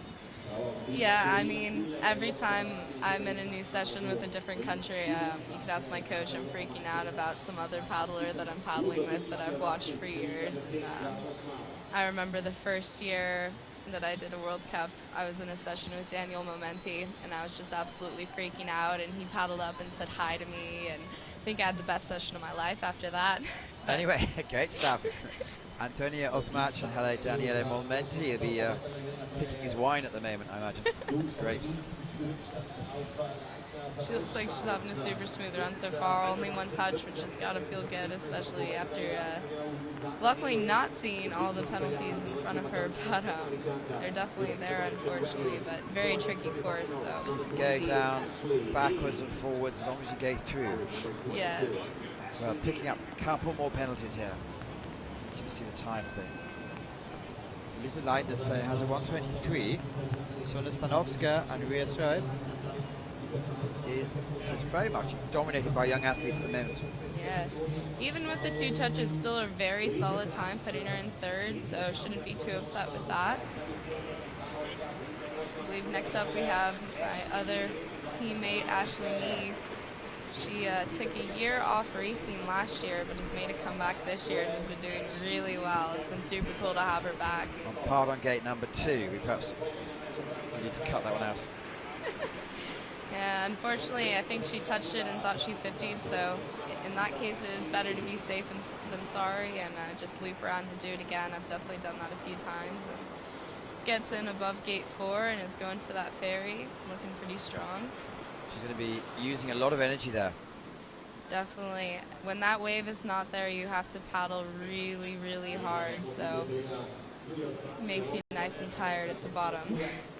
So go USA. Other hope we'll have a look at the statistics, but if there's a few people watching, it's a very early morning there. Very early morning. I think back where I live in California, it's way too dark to even think about a computer. But hopefully some fans out in the East Coast are watching and cheering on all our athletes.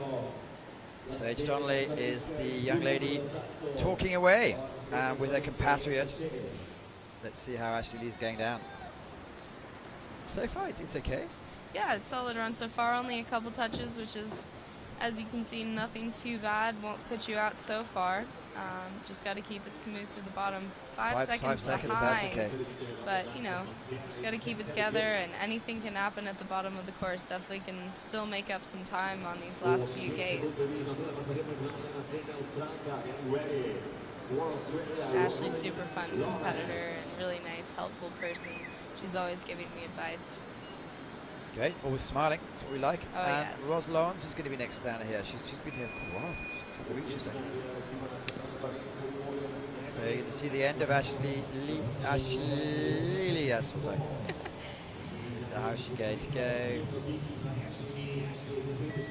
Well, hypothetically, it's 7th place, but no, that's not what you want. Yeah, she won't be too stoked with that, but I mean, she did take a year off paddling, and she's been doing super well. She's made semis consistently on the World Cup circuit, so she still should be pretty happy with how she's racing this year. She's been doing great. Ros Lawrence first came down the drop in the age of a bit younger, in 2005, she said. Let's see how she goes today. Ros is a super strong paddler. I see her down in Australia all the time when I'm there for winter training. Well, I think she puts so much back into the sport. She's Oh, 2.64 ahead of the game at the moment, and clearly at home in any types of water. Just doesn't like gate 11. Definitely. Ros trains super hard, and honestly, I'm pretty sure I see her at the course all the time when I'm down there. She's either training or training other people, so really amazing lady. From a great family of paddlers with Olympic success.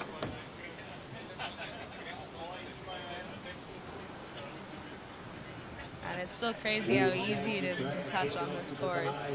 Well, So we saw tricky. she's still 3-4 seconds up with Definitely. 4 seconds off. Definitely a beautiful run so far. Doing those gates direct, we haven't seen too many people do those direct. We've actually seen a few double spins there. Let's see how that affects the Super time, but cool. very much was in touch. Looks like she will probably take the lead by a long shot. But Ros makes a lot of finals, they so this Oh, is yes. almost a need to have. Definitely a very amazing paddler. So yeah, moved into first position. It's tied at the top, so it could be crucial. So 13 athletes gone, not guaranteed. Martina Wegman again. She's one of your great foes, I guess, in the slalom. Oh, Martina's awesome. We've done a lot of creek races together, and she's a super rad lady, and she's been improving vastly in the slalom world. Last over 2 or the 3 last years. couple of years, Charlie she's been Knight doing seems to be really working well. But you both of you almost like smiling assassins, aren't you? When you're off the water, you're very charming, but on the water with your creek boats, no. Oh yeah, don't get in our way when we're doing motocross. I feel bad in Liptovsky for motocross #1. I accidentally ran her over and broke her finger. Didn't you win there? I did. I still feel bad though. Sage Donnelly from the USA. So this is Martina Wegman. Is 0.31 up. Great run. Yeah, super solid run so far. She definitely knows how to pull it out a lot, and has been running clean so far. Hopefully I don't jinx her, and I did. Well, hopefully that stays a 2-second penalty. Kept the speed going nicely. Yeah, definitely a good save from that, but hopefully that definitely stays as a touch. She'll be pretty bummed if they decide that's a 50, but they have pretty good like 5 different camera angles, it feels like a lot of the time. So they definitely know when it's a 50 and when it's not, for sure. It's still a work in progress, but there's certainly the core team has now been in place for many, many years. They're all trying to keep it as good as possible. Unfortunately, picking up another touch, but it still is looking like she'll have a fast time. Just has to get in and out of that last up gate. Struggling a little bit in the last section, but she's looking quite fast. Definitely fast and smooth, showing off her big water skills. So Martina Wegman, despite having 6 seconds of penalty, comes in 3rd place. Ros Lawrence at the moment is 1st. Martina Wegman has an asterisk next to her name, and it's Anna Faber from Germany. I think Anna has my favorite boat design out here. It's so pretty and colorful. Okay. Do we know the story behind it? I guess we can find out. I have no idea what the story is, but I saw it at the beginning of this year. I was like, that boat is beautiful. Sounded That like my super kids solid do, paddler.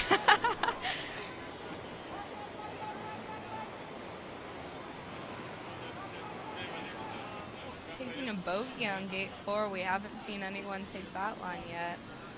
Looks like So it worked out for her quite a pretty few of the well. men did, so maybe she's watched that. Definitely.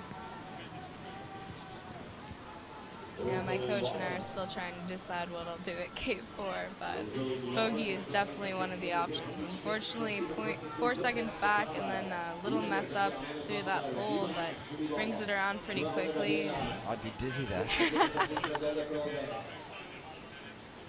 I went in really Unfortunate fast. touch, but the boat's moving, which is always good. So Martina Wegman still has the asterisk next to her name. Would be in 3rd place. Ros Lawrence is up in the top with 14 gone, 16 to go. Definitely always feels good to sit on the top after your run, even if it is just for a little bit. But looks like Roz's time is probably still going to hold in 1st place after this run. Well, 9 seconds back as we saw. Fortunately, at this point in the course, it's hard to make up 9 seconds. But getting a few touches, unfortunately. It's just, as I keep going on about, it's good to get international exposure. Definitely. Definitely, and I mean, the more races you do at such a high level, I mean, the better and easier it gets eventually. And then we have Yasmin and Ricky coming down for the team a little bit later. Breathing hard. This course is exhausting. I think I was feeling a lot better on my conditioning for the whole year, and then I came here and I was like, wow, I think I need to get a lot stronger.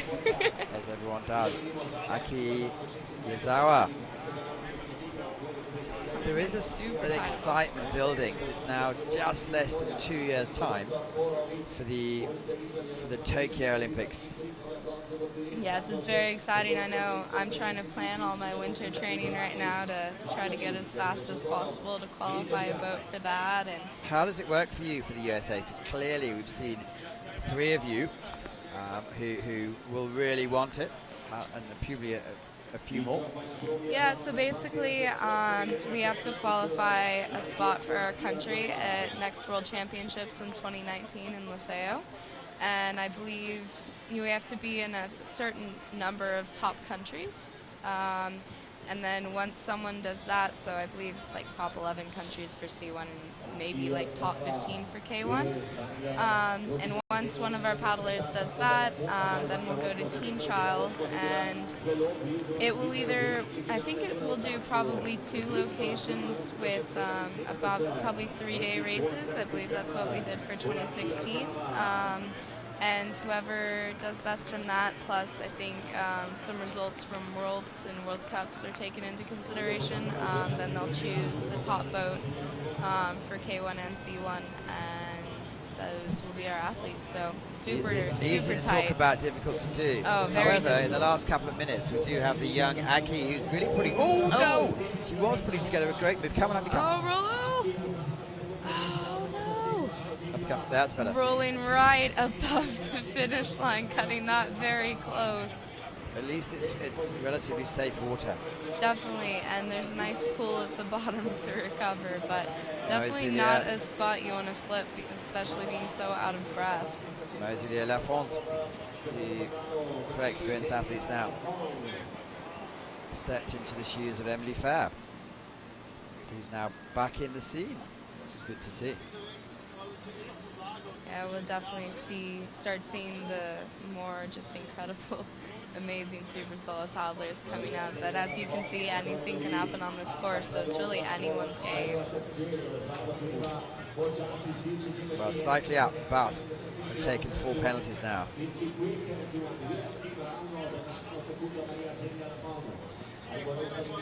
Vastly experienced athlete now from France. And it's definitely amazing how easy it becomes to touch when you're just trying to have like smooth, fast lines trying to make it into finals. That top 10 is a tight cut. But all those nerves, it's easy to let them get to you and forget where the gates are. And I think we saw from Japan a couple of moments ago, but also with France hosting the 2024 Olympics. That's also something on the radar. I bumped into Tony Stange a couple of days ago, and he's what a team and what a project he's put forward for the team. Yes, I'm definitely looking forward to seeing the Olympics out in France. It's an amazing country, great place to paddle, so it'll be super cool to have it out there. Hopefully, yeah, at the moment having a few problems. Yeah, still keeping it together though, it looks like. Won't be too far off the top time, but maybe not quite enough to make it into finals, but we'll see. Well, at the moment 9th rank, so in theory shouldn't be. Aki Yazawa has an asterisk next to her name. The time of Ross Lawrence is at 1:23, looking good.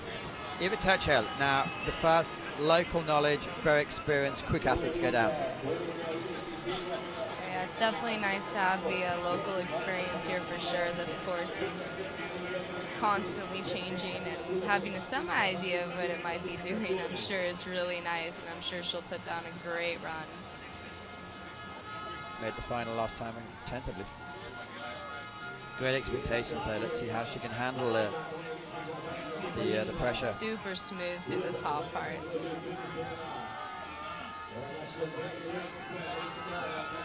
And there's a good bit of a noise out there. Yes, definitely the local crowd coming and supporting all their athletes. Been super cool. I was at the bottom for all the C1 men's runs, and it was adorable to see. There's a big group of little kids out there. Scott's go back. Oh. Missed start gate 12, so no penalty if she goes back. Hasn't cut the line. That's going to be interesting to see, because he must have lost 4 or 5 seconds. Yeah, it definitely lost a little bit of time, but I bet if she can keep it clean and smooth on this bottom part, it might not hurt her too much. She was having a great run before. If she can keep the run going, might not be too bad. We'll see at the split here. Only 2 seconds off, so it didn't cost her a ton, but It shows that she knew how fast she was.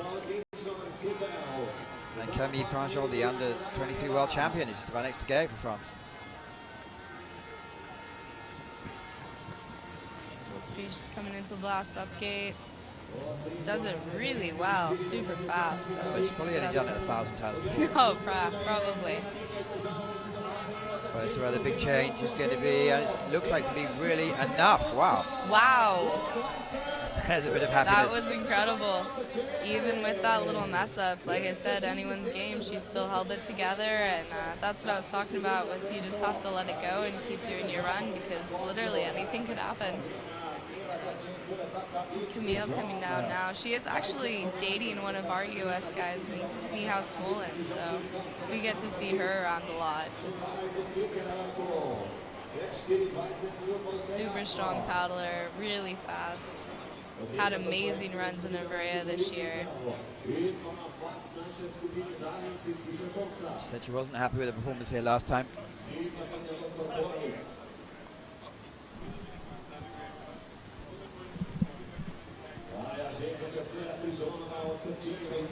Looks like she's having a super solid run so far. 4 seconds back, but that can easily be made up, and even might be enough to put her in a good spot so far. Unfortunately taking a touch, but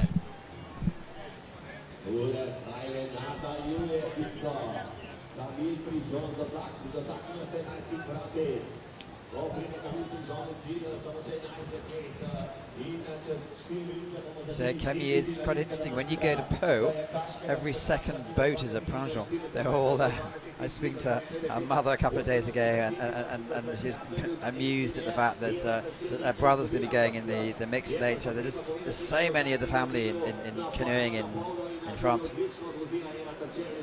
Yeah, it's definitely a big slalom family, which is super cool to see. And Camille makes up a ton of time and is ahead on the second split, which is This super is telling cool. me that there's probably a 1:15 in there for someone. That's putting aside Jess Fox because she does ridiculous times.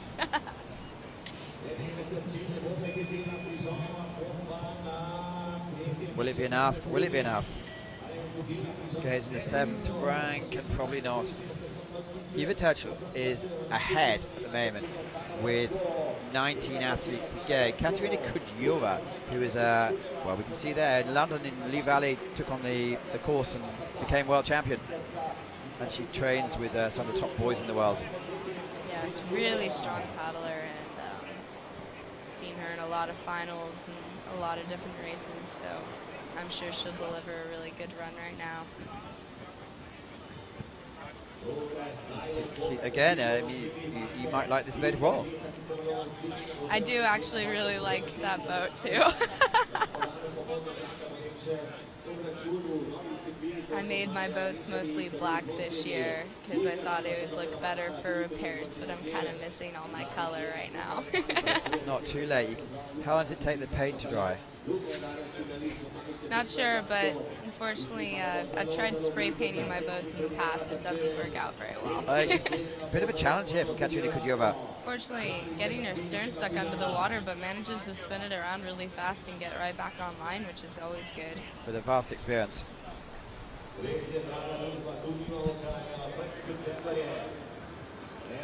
3 seconds ahead, even with that little bobble. Wow. Let's see if she can hold it together for this bottom part of the course. It's a Czech festival here, as you can see in the lower picture. We do have Veronika Vochova coming up next. She's trying to be in her focus, and again, she's a tough competitor in your game. Oh, yes. Katerina Kudjova is doing okay. She has a couple of seconds, but it was fast. She'll certainly be targeting the last section. Yeah, it's good. Oh, she'll be very happy with that time. Should definitely be enough to hold her in so far. So, Eva Turchel, Katerina Kudjova haven't officially qualified, but they're in a good sense, and it is Veronika Vochova now.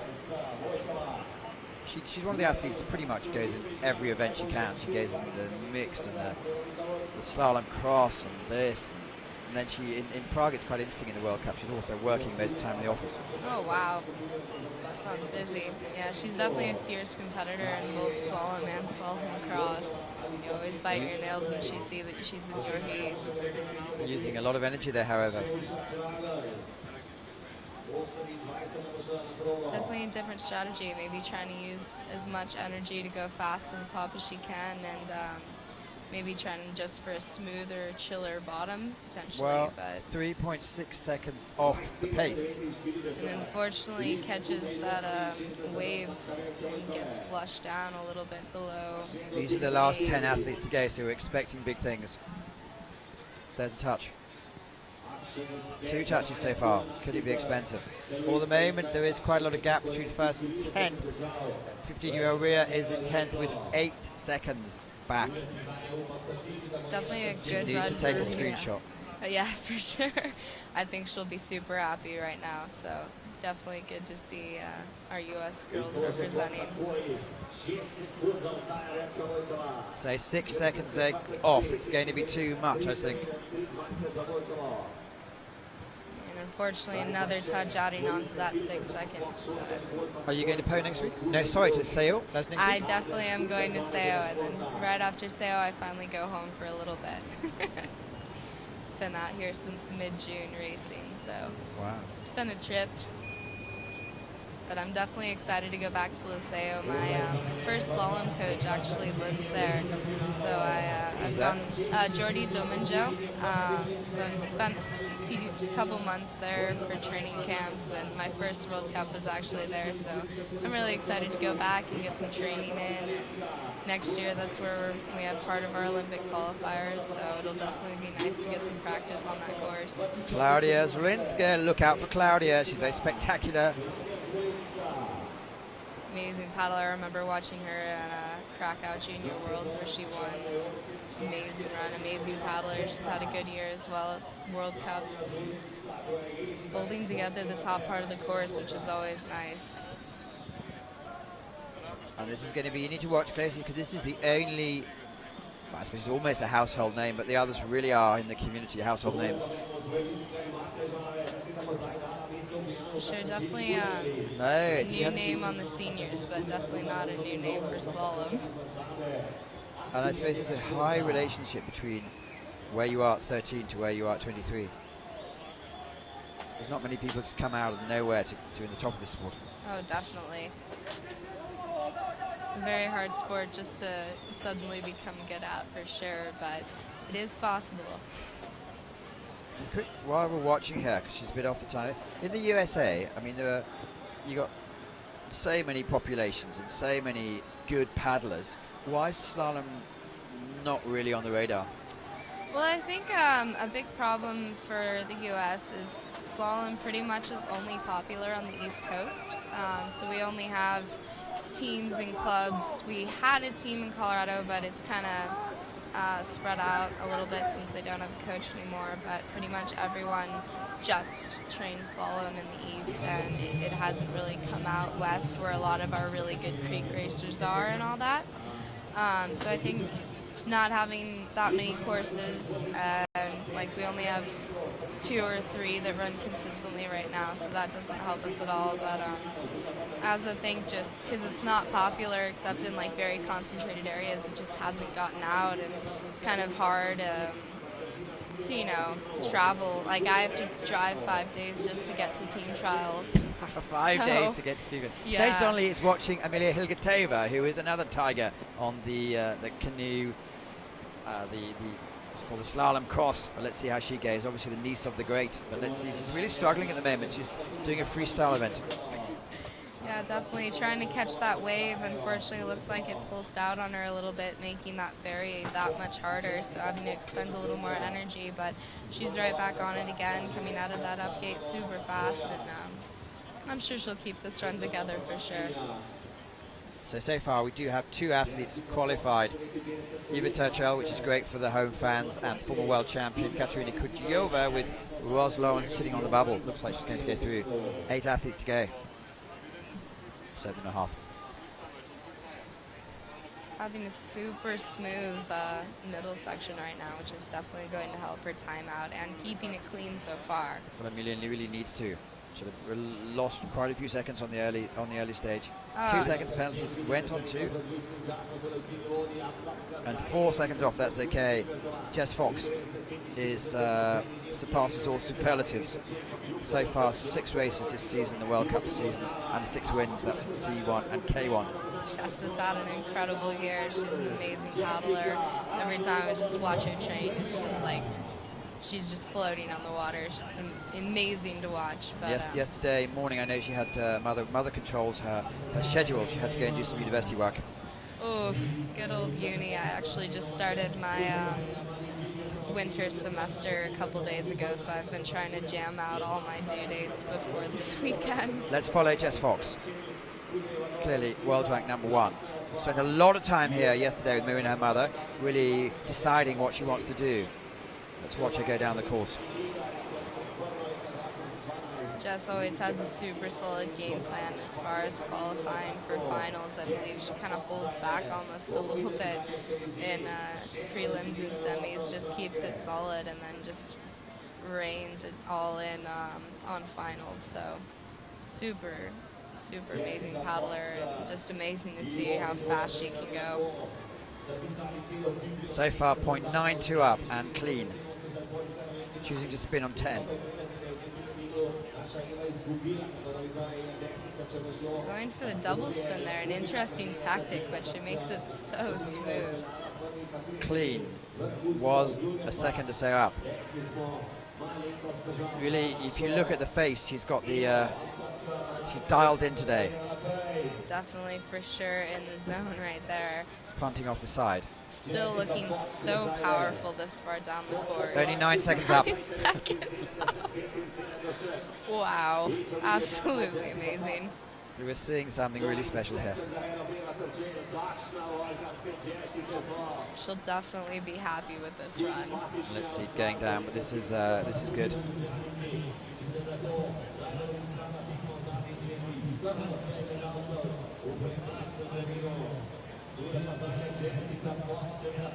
What's really important is she's able to focus on what's important, which is the whole weekend. Yes, wow, amazing run. Sit next to Vic Prindis here, who's just smiling and shaking his head. Wow, so that's okay. That means Jess Fox is quite. But there's an asterisk next to her name. We'll have to see how that goes. And it's Yasmin Schornberg, 2009 world champion, who's also really has the courage to go in C1 now, which is great. Or has been a couple times. It's definitely awesome. I love C1. Actually, usually like it a bit Been more held than up there. K1. Unfortunately, I honestly think getting stuck in that hole might be a little better than going below gate 4, though. So playing it safe and makes those next couple gates super smooth, which I'm sure is going to help her time out really well. 4 athletes qualified, two from Australia. So Fox, Turchel, Kudjova, Lawrence. Jess Fox has a massive advantage unless she takes a 50, but the asterisks have come off, so she's going to be fine. Lisa Leitner's in 5th position. Yasmin Schornberg for Germany now is, well, a little bit off the pace, but that's still okay. That means she's probably in the second fastest time. One of the few athletes to direct gate 11 there, though. Unfortunately, catching the bubble and having to do a quick little back ferry, but that shouldn't affect her too much. Like I said, it looks like if you keep it smooth on the bottom part, it's really easy to take up a lot of time. But she looks like she's in control. She's really telling the water what to do. 6 seconds off the pace. It's okay, which means she's 2 seconds faster than anyone normal. 6 seconds off Jess's run definitely isn't anything to complain about. Still will be a super fast time. So these are all big names here. We're down to the last 5. Vicky Wiltard. To be fair, if you're wearing a Red Bull hat, you know you're doing something correctly. Oh, definitely. Yasmin Schornberg is fine. Doesn't look too happy with her time, but definitely is enough to qualify. Well, which there's is an all you're asterisk trying there, we'll do have to right see. now.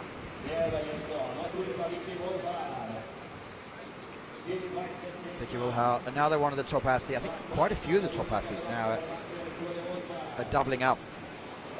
Yeah, she's an amazing athlete to watch paddle and super, super nice. She's always coming up and talking to me. I think that's the impression. We did a portrait on her. So all the portraits are available on canoeicf.com. It's interesting. We take a selection of top athletes and trying to dig a little bit deeper into their life. And she doesn't want to do both events. She needs to do both events for her to keep herself sane. I definitely understand that. Whenever I have a bad K1 run, I usually can pull it off in C1, and it makes you feel a lot better, vice versa. So This is special. She's definitely now nice up to have on a Jess backup Fox, plan. Wow. but given a little bit back with a 2-second penalty.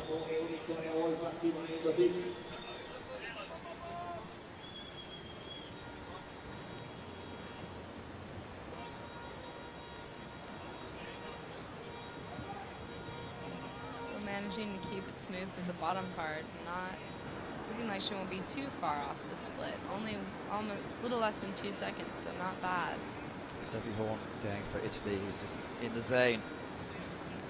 Great to be able to see 2 at a time. The reason we're showing 2 at a time is that athletes are going off every 2 minutes. It's quite a long, demanding course, and we have the technology to do it. Definitely super cool for the viewers at home to be able to see both. I know back when I wasn't here racing, I'd always get super upset that I'd miss part of people's runs, but now it's super easy to see everything, which is really nice. Well, goes into second place. So far qualified: Fox, Wolfhard, Schornberg, Turchel, Kudjova, Lawrence. Steffi Horn now. Well, there's no doubt that she hit that. You're allowed to hit it as hard as you like, as Danger did. Whack it out of the way deliberately. I suppose it helps you focus to come and take out an early one. Oh, definitely. But it's not amazing to touch a gate like that early into the course, but hopefully she just forgets about it, lets it go, and just focuses on the rest of her run, because it definitely won't put her out as long as she can keep it smooth.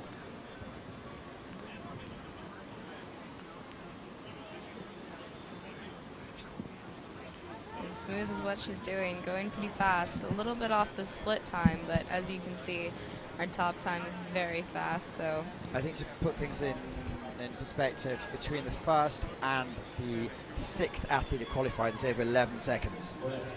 It's absolutely crazy. Definitely not normal. Usually the times are pretty tight. Jess won I think it was the first time here in 2013, and then last time she won the double. Anyways,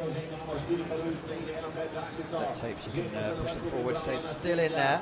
The crowd are going to be shifting focus, because it's Öztürk Kagel, who's second athlete, very flexible, second athlete to go. We have Eva Turchel, who's already qualified, and Steffi Horn needs to be less than, realistically, if you're in less than 123, you should be okay. It looks like she'll be able to keep it maybe just inside of 123. Yes, it should be fine. Oh yeah. Qualifies in sixth place, nice and safe. She's definitely happy with that. It's such a good feeling to go across the finish line and see you qualified for finals. That's a really tight line. Very tight line. That she knows something other people don't, unless they gave her a private line. Honestly, you might see me doing that tight of a line tomorrow, but I can tell you it will not be on purpose. Well, if you do, yeah. Or no. That's only 2 seconds, but it's kept the speed up. She's in for something good here. Yeah, managing to keep the speed on that beautifully and taking a super easy ferry, making it look like not much effort at all. In the C1 men, we saw all 4 Slovenian athletes come through. So far, we had Anja Novak. She was very disappointed. He didn't even make the semi-finals, which was gut-wrenching for her. Steffi Horn has an asterisk next to her name. We'll see if that comes into it. At the moment, she has enough space to do it. But here's Ursula. Twice she was the World Cup overall standings winner about 7 or 8 years ago, and is always there or thereabouts. If you need help with the language skills, she's a very talented translator. I can hear, can you smell the food drifting over? Oh, it smells like popcorn. It smells great. We'll have to go check that out after this is over. That's great, stepping in. Sage Donnelly is watching something special here. 2-second penalty and still very much in touch, but the target will just be to negotiate her well through this and set her up for the final, which is going to be in about an hour and a half's time. Still managing to keep everything super smooth, nice and tight on that second to last upgate, so her time should be very well easily in the qualification for finals. So far, the asterisk has come off, and Lisa Leitner is 7. Martina Fengenman is 12.25 off, but no doubt about that. Goes into second. Very nice. Local crowd sounds super happy about that. Who's coming up next? It is Connie. It's Karina Kunle. One of the few athletes that actually tells the water what to do. Yeah. She came second last year, just behind Jess. Was the last to go, I believe. She's super smooth, super fast paddler. As you were saying, she tells the water what to do. She was just almost pushed a little low into the first good. upgate, That was nice. but that was beautiful. She's paddling super hard. She's such a smooth paddler. I'm very jealous of her wingspan, though. I wish I had those long arms. It'd be so much easier. Don't be jealous.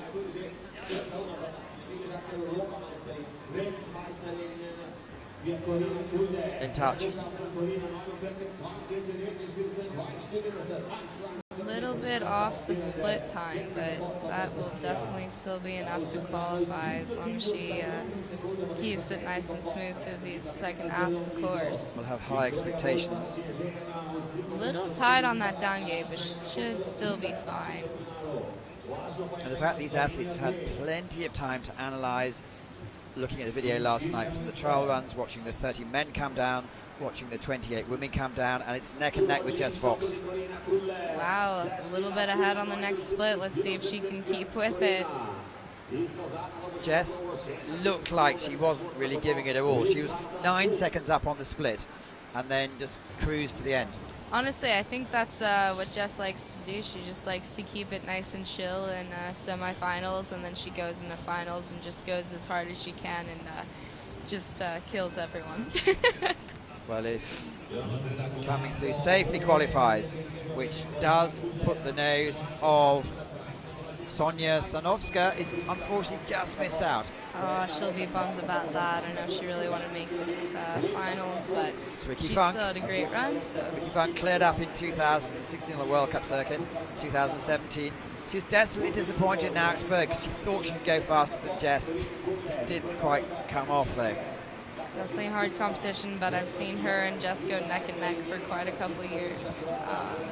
Super amazing paddler. She's one of my favorite paddlers to watch. She's always so smooth and so strong. There's a great video out there. It's actually filmed by Nathan Bloud from Hit the Roof, and it did a portrait of her concentrating in the gym, so if you have a chance to pick that up, please do so. Anyway, she's a top athlete, very light but very, very strong. Yeah, very strong. I remember a little while ago she posted a video of her doing muscle ups, and I was like, oh, those don't look that bad. I'll give them a go, and I couldn't do one. Sage Donnelly with me today is enjoying the action. I had to go around twice. Oh, unfortunately, but I bet if she still keeps it smooth, she was actually a second ahead, so I bet that won't hurt her too much. Well, let's see where she's crucially on the split. There's a little bit of time between first and second. There's 12 seconds, sorry, first and 10. There's 12 seconds out there. Lisa Leitner's qualified. Martina Wegman is sitting on the bubble at 1:24. So Ricky is 2.4 seconds. That's okay. Definitely still enough to qualify, which is all that matters right now. Jasmin Schornberg is sitting in 5th place for Germany. So far, Jess Fox, Karina Kunle, Ursa Kragel, Vicky Wolfhard, Jasmin Schornberg, Erba Thatcher, Karina Kudyeva, Ros Lawrence, Lisa Leitner. They're all top athletes. It's going to be a cracking final in a couple of hours' time. Oh, unfortunately taking a touch on that final up, but her time is still super fast, and she's about to go over and qualifies easily in 5th, so she'll be super happy with that, I'm sure. The cleanest run through, but this is a superstars final. Yep, and I'm sure they'll all be analyzing some more and finding new ways to speed it up for finals. There's Fox. So she's the coach of Jess Fox, and it'll be interesting to see what they're going to analyse, work out a plan. Look at the brave folks there. Well done. Oh, keeping you up, are we? Definitely a chilly one today. I want to go put on another pair of pants. Well, Sage, that's been so good stepping in and breaking your teeth with ICF TV. Thank you so much. We really enjoyed it. Of course, thanks for having me. We know you can talk, and we now know you can analyse as well, which is great to see you. Thank you.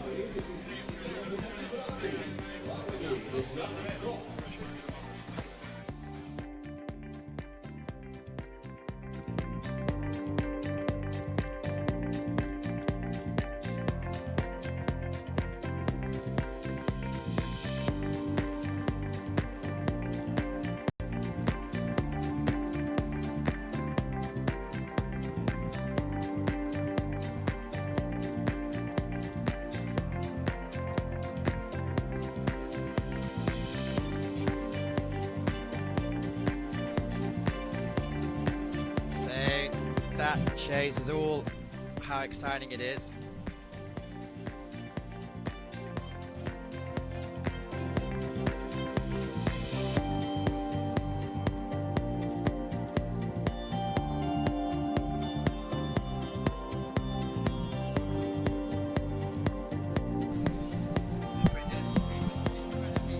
it, Prentice. It was incredibly spectacular from Jess Fox. Yeah, it was amazing. I was looking forward to see her run, and it was like always amazing. And she knows how to pedal. She knows where to wait for right stroke in the right moment. And I'm really looking forward to see these girls fighting in the final, because now I think that they were a little bit calm, because they know they are fast, so they were just avoiding big mistakes. And I look forward to see them like short the lines and really pedal hard as fast as they can. And what we see is a huge spread from first to 10th, but they're all potential flyers, aren't they? We really have no one who's missed out. Yeah, it's like top 10 of the top 10 best kayakers in the world, and we can see gap almost 12 seconds, but we also saw the big mistakes. Like I remember Kačekrudiova was really struggling in the middle, so she can improve, and also the other girls can improve. And I think that Jess Fox, it's gonna be hard for her to get a fourth gold medal. And you learned something for yourself. Have you planned the route you're going to take tomorrow? You have to get through the semi-final, clearly. Yeah, first. and not yet. I will just focus for it tomorrow. No, after the race today. I didn't walk the course, but I saw the girls. I probably know what to do, and we will see. Vit, thanks for stepping in. You've been commentating next door, and it's always a pleasure to talk to you. And good luck in tomorrow. Thanks so much. Thank you very much. So thanks for watching today. Join us in about 3/4 an hour's time, and it's going to be the finals time. Thank you very much. Join us on social media, and we'll speak to you soon.